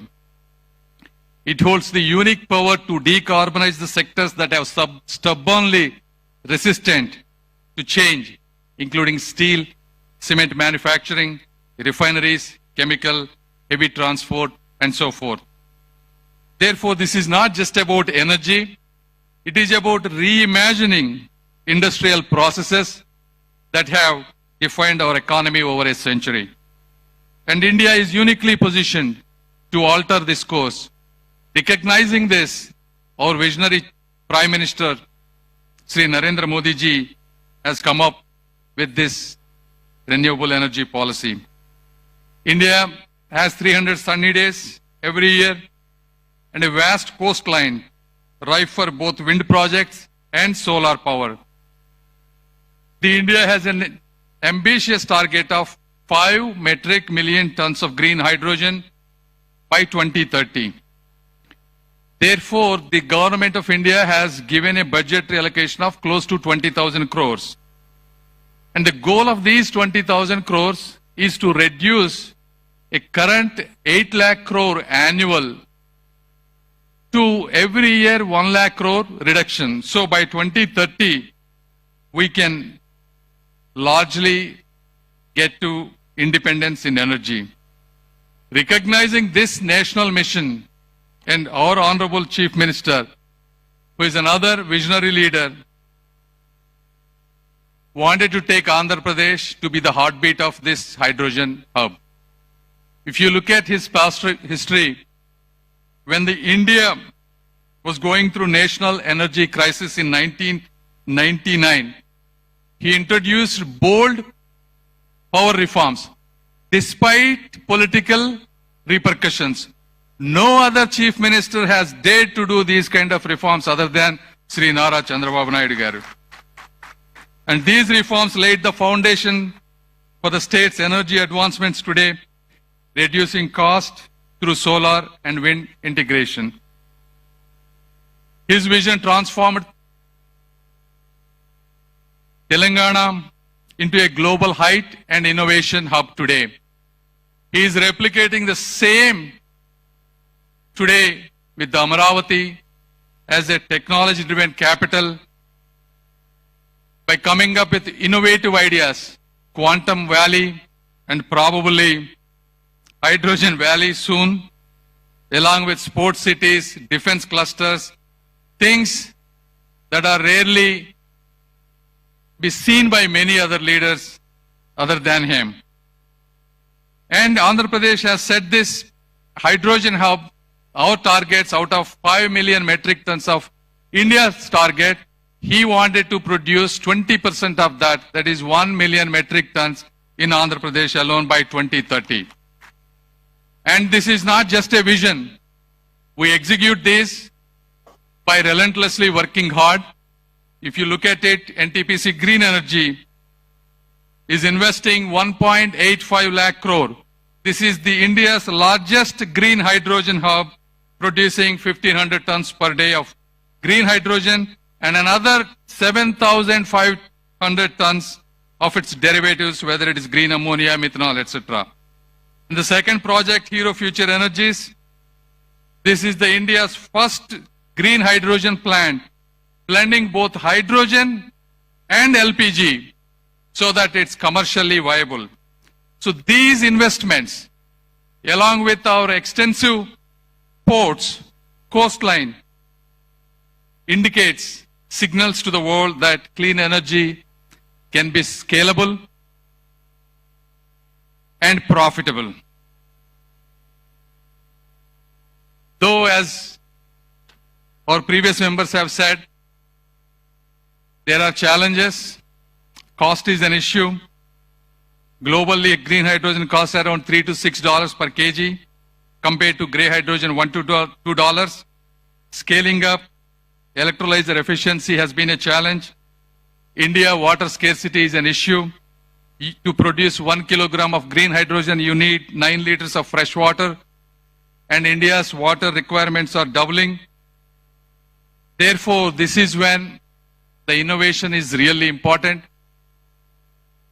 Our Honorable Chief Minister has given huge lands for these universities, 100 acres, 200 acres, not just to set up world-class universities, to really innovate and problem solve, not just for Andhra Pradesh, but India and to the world. I mean, these are beautiful universities that were built with large investment, and we appreciate and thank the university. But at the same time, all these challenges, you look at the America, the Harvard, Stanford, Yale, these are the universities that solve large human problems.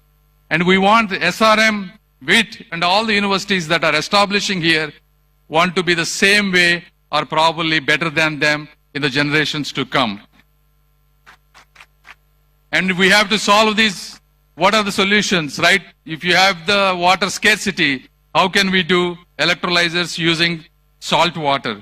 How can we create lightweight storage? How can we create breakthrough in fuel cell chemistries?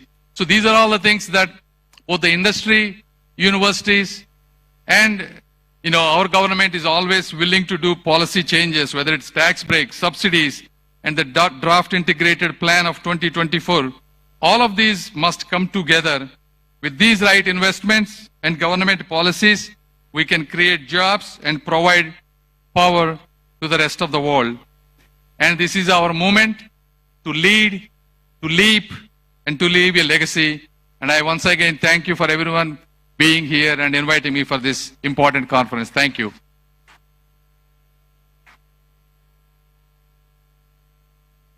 Thank you, sir, for your inspiring words and support. Ladies and gentlemen, the journey towards a green, self-reliant India needs more than innovation. It needs a visionary leadership to steer us to dream beyond. Today, we are honored to have with us our visionary leader who has transformed Andhra Pradesh into a hub of progress with remarkable strides in education, technology, infrastructure, and sustainable growth. His vision continues to inspire countless individuals and shape the future of our state. It is with great pride and deep respect that we now invite the statesman of our modern Andhra Pradesh, Honorable Chief Minister Sri Nara Chandrababu Naidu Garu, to share his vision and address this distinguished gathering.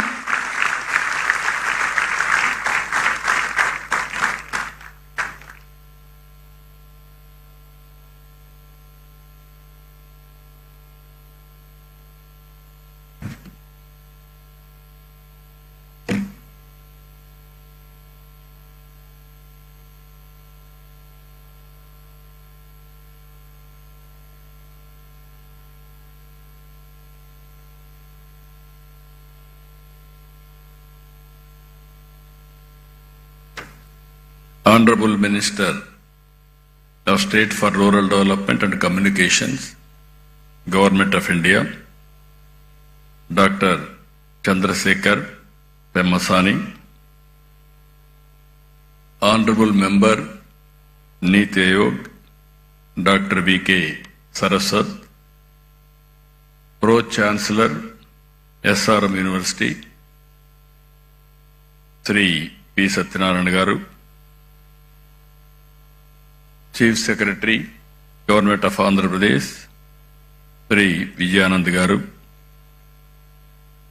Pro Vice Chancellor SRM University, Professor Satish Kumar, Director CSIR, NCL Pune, Ashish Lile Garu, President CEO, Synergen Green Energy, Sri Pranav Tanti Garu, Executive Director Research SRM, respected Sri Narad Rao Garu, Convener NHM Sujit Pillai Garu, and industrialists and friends and media. I am very happy to be here second time after I assumed charge. Today, one of the most important subjects SRM is conducting, really I appreciate them. This is Green Hydrogen Summit 2025.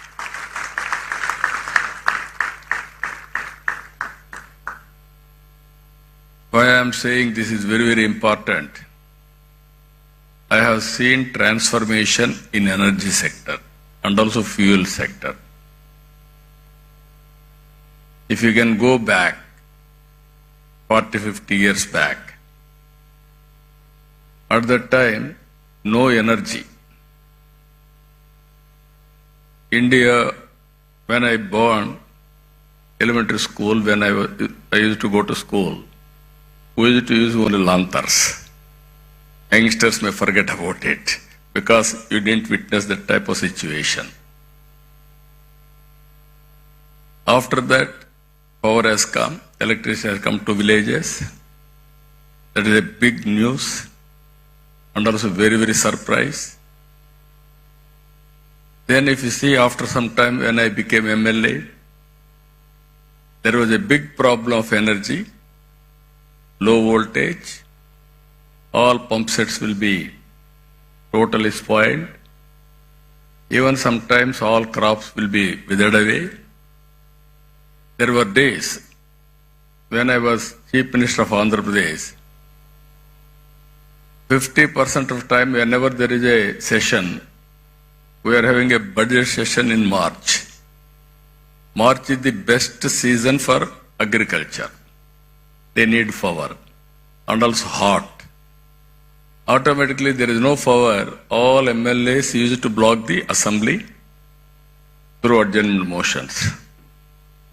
Then I used to discuss about, there were days we adjourn the assembly, go to the field, what is happening, and then come back and report to the assembly members.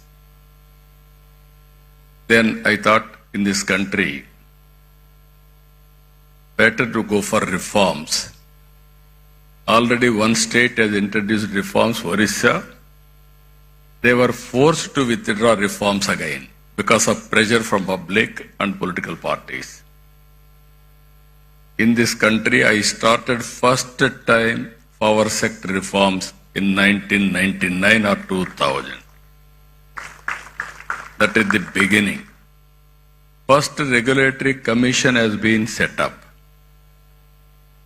And also transmission, distribution, generation companies have come for more accountable and transparency and better delivery. We are able to manage power position very well at that time. If you see, sometimes we have to pay some price also. I brought power sector reforms. I lost power in 2004. Even all my MLAs, everybody told me, no, you are moving very fast because sometimes some reforms, some people will get adverse effects in the short term, but ultimately it will be beneficial. Again, if you see clean energy, solar, wind, all these things, around 2014, prohibitive cost, 14 rupees unit production cost. Nobody thought about it. At that time, Government of India has come forward, Honorable Prime Minister Narendra Modi ji, to promote green energy in a big way, solar, wind and everything. As rightly mentioned Mr. Saraswat, panels we had to import from China with a prohibitive cost also. So many challenges, opportunities. Then we have scaled up in a big way solar energy. Now it has come 2 rupees 20 paisa. And also once we don't know where power is coming, today you can generate power at your rooftop. Even SRM can generate power, required power for the university campus. That is the stage today. Because of solar power is coming, but it is only daytime when there is sunlight. There is a wind power. It will come only evening, that too whenever there is a wind. Now, pumped energy, that is one more concept I started not now, around 95, 97. In Srisailam, I started reversible pumps for peak load factor, how to manage. Then that has gone at the time, sometimes power demand also is changing according to situation. Earlier I had a problem, power shortage in the evening and also morning, 10 to 11 like that, because agriculture operations. Today, power is generated during the day. I don't have any problem in the morning. I need more power in the evening, sometimes peak load, how to balance. Now pumped storage energy has come. Battery has come. Battery is very costly. But ultimately, sustainability is the problem and cost is the problem. Now we are all talking now. Clean hydrogen. That is where how to make it power cost effective and affordable. Either that is a very interesting experiment we are all thinking now. If you see global warming, all countries are moving how to go for green energy. If you see here, Honorable Prime Minister has announced 500 gigawatts non-fossil fuel energy by 2030. And also net zero by 2070. Clean hydrogen and its derivatives. We are aiming decarbonization. And we are discussing today and tomorrow here. This is where circular economy, recycling of water, recycling of energy recovery, so many things we are going to discuss. In this, Andhra Pradesh wanted to play very major role. There is one advantage I wanted to inform all of you. Andhra Pradesh, one advantage solar, second advantage wind, third advantage pumped energy, fourth advantage we are having beautiful sea coast, nearly 1,000 kilometers. Now green hydrogen, you wanted to, green hydrogen or ammonia, all these things you want to export. You need port facility. We are having 1,000 kilometers.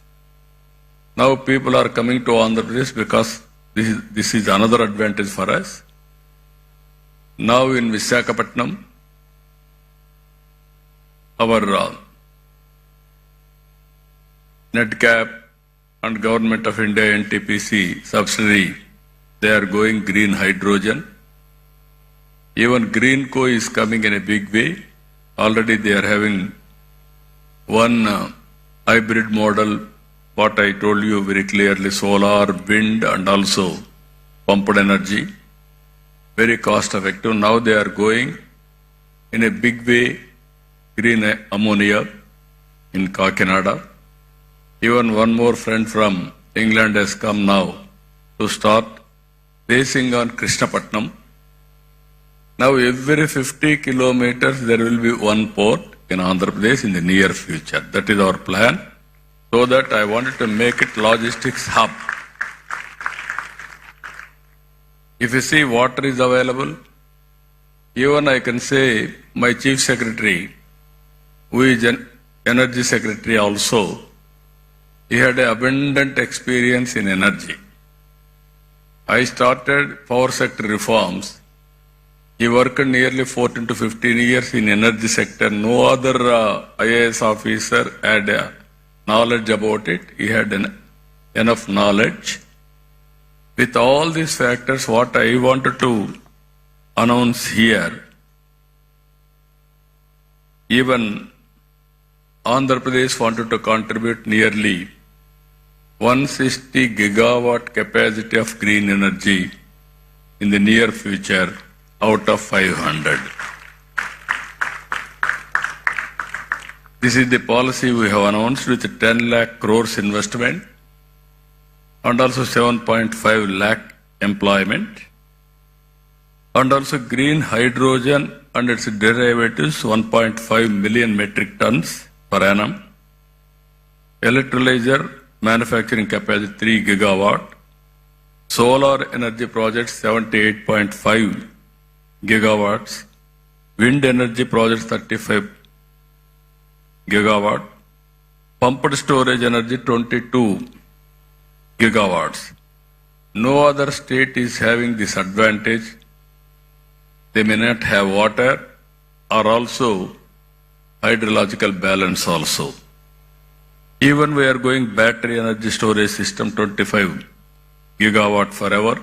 That is this is also needed as of today. Ethanol 15,000 kiloliters per day. Bio CNG, CBG 10,000 tons per day. Clean tech manufacturing 20 gigawatts. Mine module molecular. Even we are going electric vehicle charging infrastructure, nearly 500 stations. For this, we have given excellent incentives. You can go ahead. You can see incentives. Even incentives for electrolyzer manufacturing also one of the best policy. If anybody is giving better than us, you tell us, we will correct it, we will update it, we will provide all the incentives, number one incentives in the country. That is our commitment. So far, even so many companies have come. Even Reliance Industries has come. 500 compressed biogas plants. They are going to spend 65,000 crores. They are going to create 250,000 employment. Even Renew, largest RE complexes in the country, was held in Guntakal. They are going to spend 22,000 crores and also 1.50 gigawatt renewable energy project, along with one GWH PESS in 2 phases with the employment generation of 4,000. Even Power Renewable Energy Private Limited signed MOU. This is 7 gigawatt wind, solar, hybrid power projects with an annual estimated investment of 49,000 crores and employment potential of 33,000 employment. So this is where another company, AP, I told you already, NTPC and NetCap, Greenco also. Very interestingly, if you see history, in 83 my party announced fertilizer plant in Kakinada. Then one entrepreneur who is selected, KVK Raju, he started Nagarjuna Fertilizers. Today Greenco has taken over that Nagarjuna Fertilizers. They are going ammonia. At that time we have given fertilizer plant. Today same premises they are converting into ammonia. That is the change we are doing. That is the change it is happening. As I rightly mentioned, we are having all advantages. Solar, even some states, some countries, they may have some advantage, sometimes some missing. In Andhra Pradesh, we are having all advantages. Solar, wind, pumped energy, even water is also important for pumped energy. So water is available. And at the same time, if you see further, ports are very, very important for exports. Even green hydrogen, we need water. we are having water. There is a problem, we are having sea also. We can use water from sea water also for conversion, all these things. That is plenty of water is available in Andhra Pradesh. With all these things today, I really appreciate SRM for conducting historical meeting in Amaravati. Why I am saying historical meeting? Recently, originally if you see, Hyderabad I started high-tech city focusing IT. Recently in Amaravati, we started Quantum Valley focusing artificial intelligence. Now today, I am very happy. We are focusing Hydrogen Valley starting from here. One is Quantum Valley, quantum computing, technology with deep tech, everything. How to protect environment. There you need green energy and also downstream industries, total ecosystem. You can imagine if you can protect nature and you can use technology in a big way, sky is the limit for development. Or otherwise we will have all problems. That is where two valleys are coming here. One is Quantum Valley for computing and also technology. One is Green Hydrogen Valley from here to protect nature for sustainability. That is very, very important. Here I am asking SRM. They have done good work. This is only the beginning. I am requesting SRM to take lead to bring industry, green hydrogen players who are all in the field, and also research organizations and all users. How to take to logical conclusion. Today, it is a matter of cost. If you scale up, and at the same time, if you can go for innovations, you are all here. Our youngsters are also here. Continuously you will think you will get so many solutions. How to get best solution for reducing the cost, thereby affordability. That is only a game changer. For this hydrogen storage, transportation, and so many things, we can work it out. There I am saying today, after today, tomorrow, all discussions will conclude.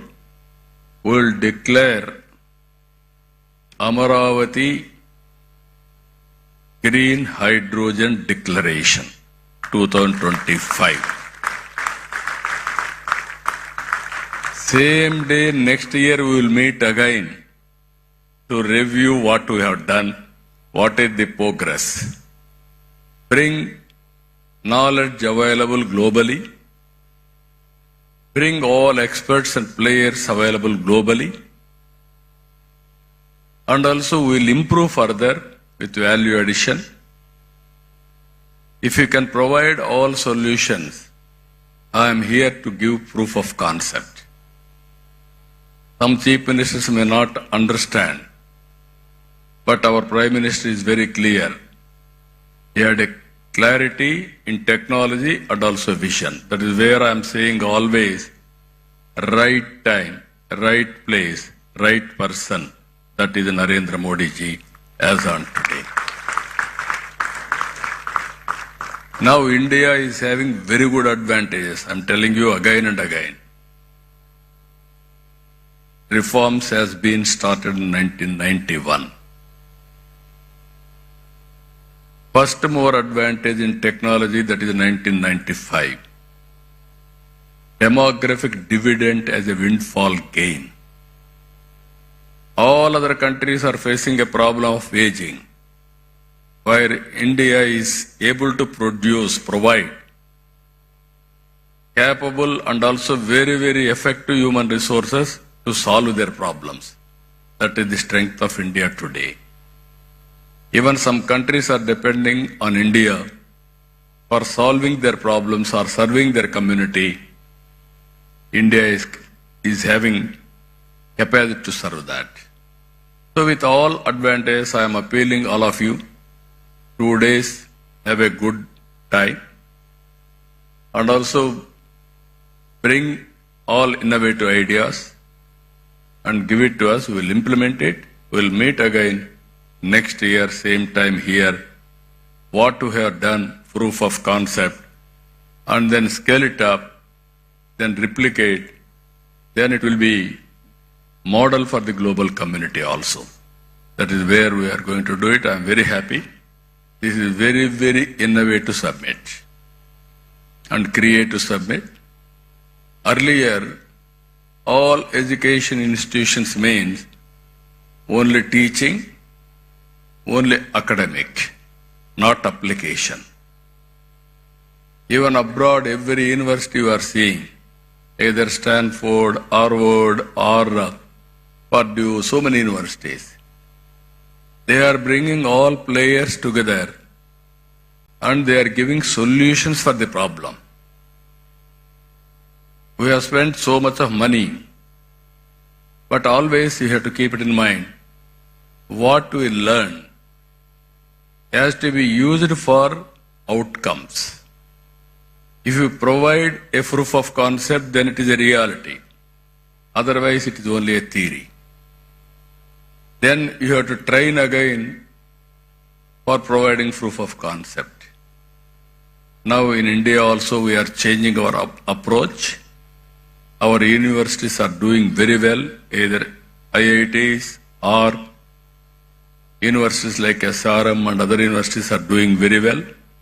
I wanted to make Amaravati as an education hub for global knowledge. That is what I am thinking to promote here. SRM is here, WIT is here, SLRA has come, even BITS Pilani is here, Amma University is here. I wanted to bring other universities globally, the best universities.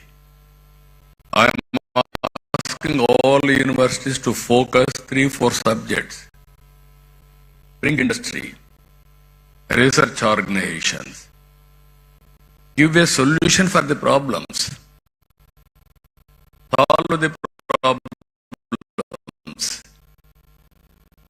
then prepare use cases, we will adopt it, we will take forward. That is how all universities I want to use for solving the problems of the society what we are facing today. I am very happy. SRM has taken lead. Even other universities are also working in that direction. We will encourage all universities who are all working in this direction and make use of their services in the near future. So, with all these things, very, very important subject, critical subject. Future is only green hydrogen. It is a game changer. How to take logical conclusion? One is affordability. Second is cost effect. These two aspects, if you can break through, even I am asking all youngsters, they have to do innovative ideas, brainstorming with their colleagues, come to solutions. Even if you see today, Vijayawada and also Visakhapatnam are the best top 10 cities in India for having excellent skills. That is where reports are coming. In future, Andhra Pradesh will be the best state for entrepreneurship and also skills available in the country. That is what is going to happen in the near future. For all, with all these things, really, I appreciate Mr. Satyanarayana, Pro-Chancellor, SRM, and Narayan Rao. Always he is pushing things. I wish him all the best. Once again, all members who are all assembled here, best of luck. I wish all the best. Thank you, one and all.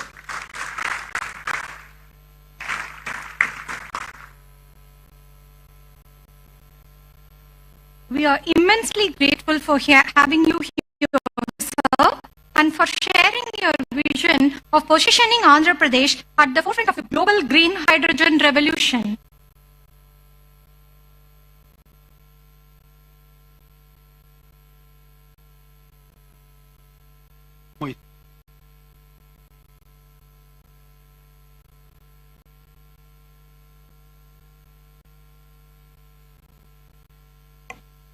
We are gathered here today in this landmark occasion to witness the signing of the two transformative memorandums of understanding between the Government of Andhra Pradesh with Yamuna and JKSH and Hinfra. First, we welcome Mr. Gal Bogin, representing Yamuna, for their visionary 1 million ton per annum green ammonia project at Krishnapatnam with an investment of 16,000 crores. Next, we are honored to invite Mr. Tomoho Umeda, representing JKSH and Hinfra, for their ambitious project at Machilipatnam, comprising 150 KTPA green hydrogen and 600 KTPA green ammonia, with a massive investment of rupees 35,000 crores. Together, these initiatives are expected to generate approximately 10,500 employment opportunities, reinforcing Andhra Pradesh emergence as a global hub for sustainable energy innovation. These projects are being facilitated by Dr. M. Kamalakar Babu, Vice Chairman and Managing Director of NRED CAP, under the guidance of the Energy Department, Government of Andhra Pradesh. Let's now proceed to the ceremonial signing of the MOUs, symbolizing a shared commitment to clean energy, economic development, and the global collaboration.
We kindly request Sri Nara Chandrababu Naidu Garu, Honorable Chief Minister of Andhra Pradesh, to felicitate Dr. V.K. Saraswat, Honorable Member, Niti Ayog.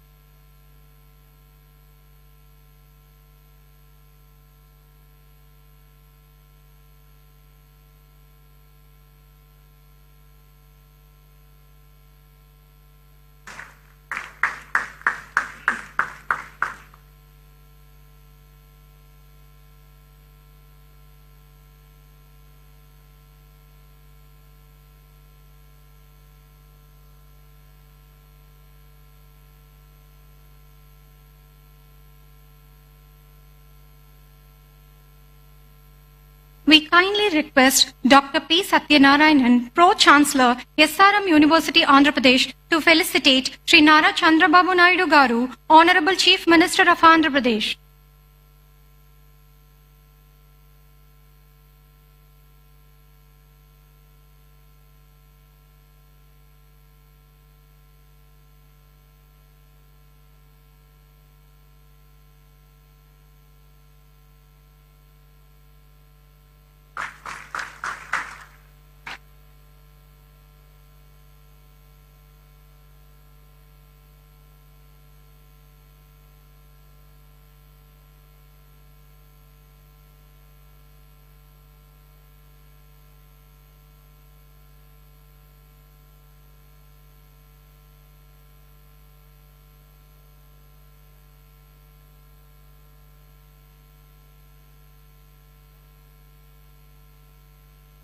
We request Professor Satish Kumar, Pro-Vice Chancellor, SRM University, Andhra Pradesh, to felicitate Dr. Chandrasekhar Pemasani, Honorable Minister of State for Rural Development and Communications, Government of India.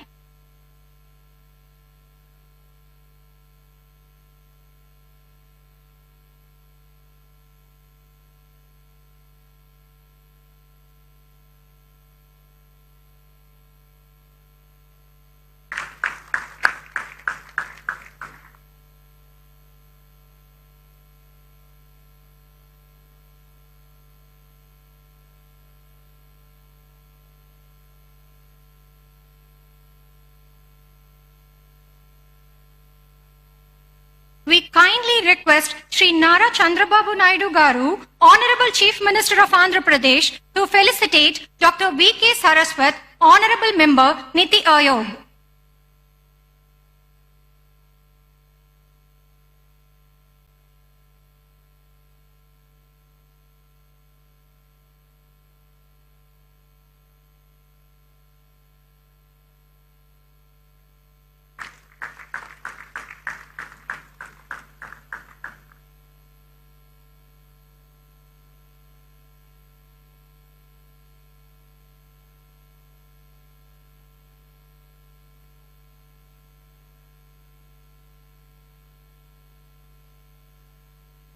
We request Professor Satish Kumar, Pro-Vice Chancellor, SRM University, Andhra Pradesh, to felicitate Dr. Sujit Pillai, Finest Staff, MNRE.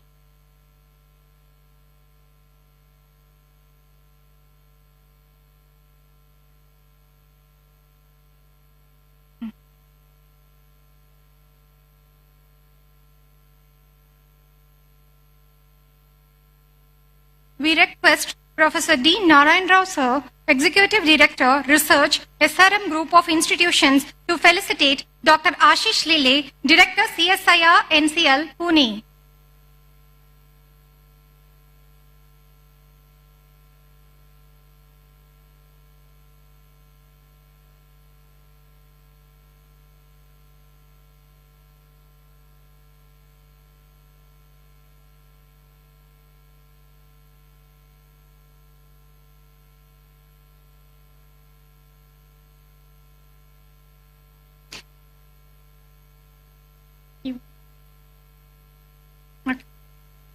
We request Professor D. Narayan Rao, Executive Director, Research, SRM Group of Institutions, to felicitate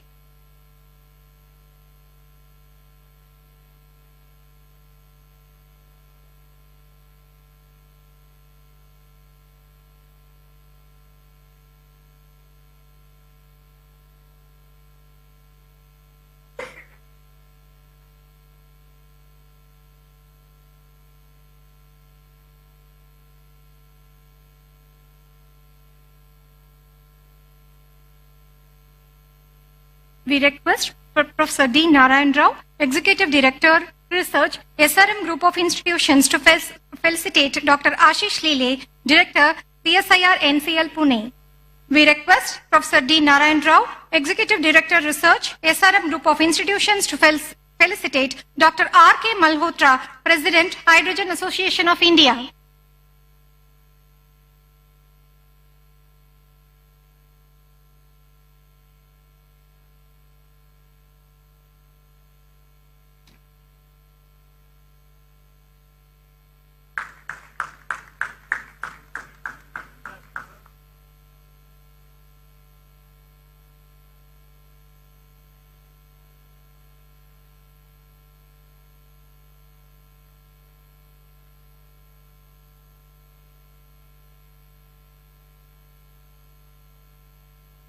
We request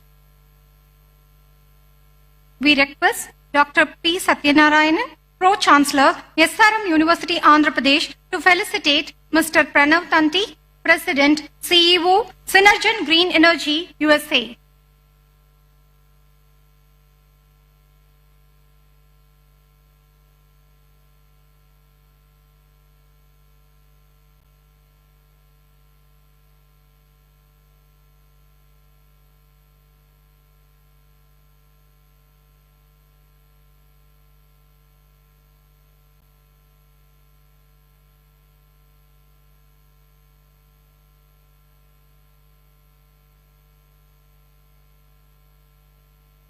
We request Dr. P. Satyanarayanan, Pro-Chancellor, SRM University, Andhra Pradesh, to felicitate Shri K. Vijayanand, Chief Secretary, Government of Andhra Pradesh.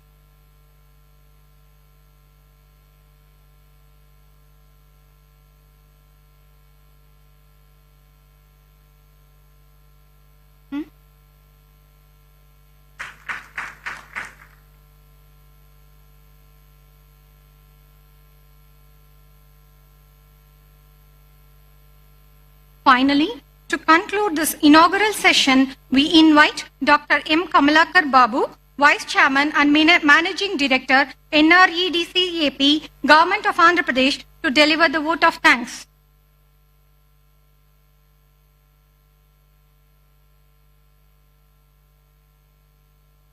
Sir, on the occasion of Green Hydrogen Summit 2025 today, it's my privilege and honor to deliver the vote of thanks at this landmark and inspiring inauguration ceremony.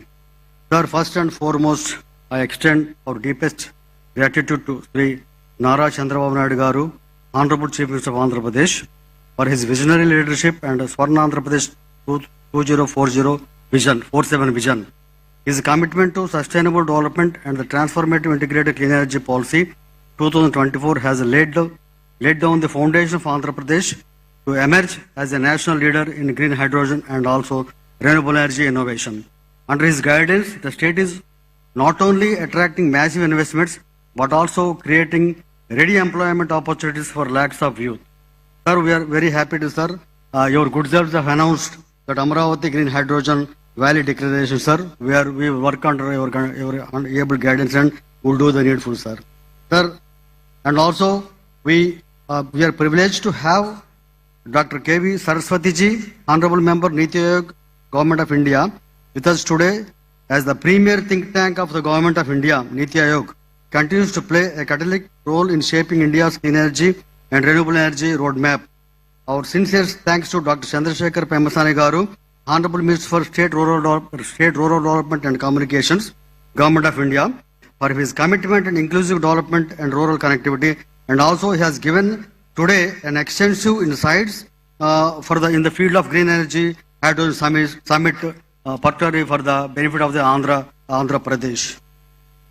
Sir, a special word of appreciation to Sri K. Vijayanand Garu, IAS Chief Secretary, Government of Andhra Pradesh, for his pivotal role in driving implementation of Andhra Pradesh Integrated Clean Energy Policy 2024.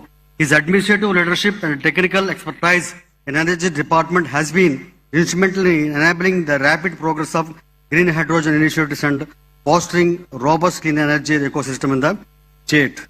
We extend our heartfelt thanks to Dr. P. Satyanarayanan, Pro-Chancellor for SRM University, AP, for hosting the summit and for his vision in making SRM a center of excellence in clean energy education and research.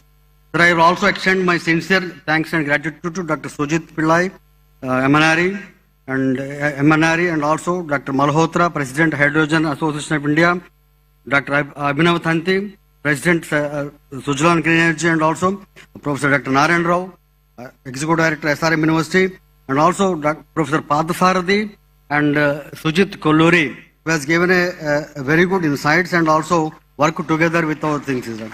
And so, sir, to all the CEOs, industries leaders present, thank you very much for your commitment to innovation and investment in Andhra Pradesh green hydrogen's ecosystem. Your collaboration is vital to achieving our ambitious targets. We also wish to acknowledge the invaluable contribution to our organizing partners, SRM University, Andhra Pradesh, IIT Tirupati, Tirupati MNRE Government of India, NEDCAP, your collective efforts have made the summit possible and impactful.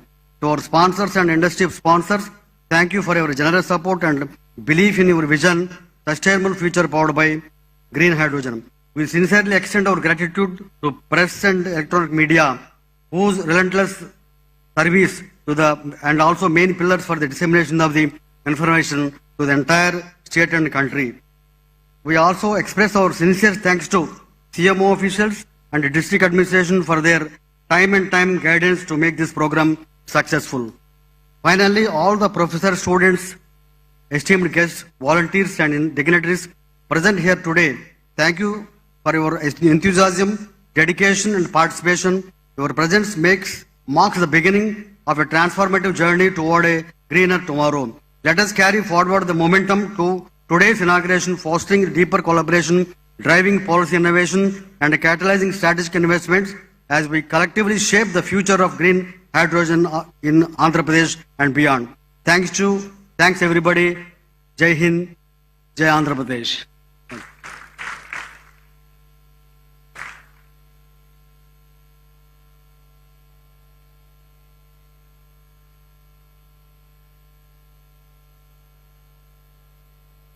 Please join us for a lunch break.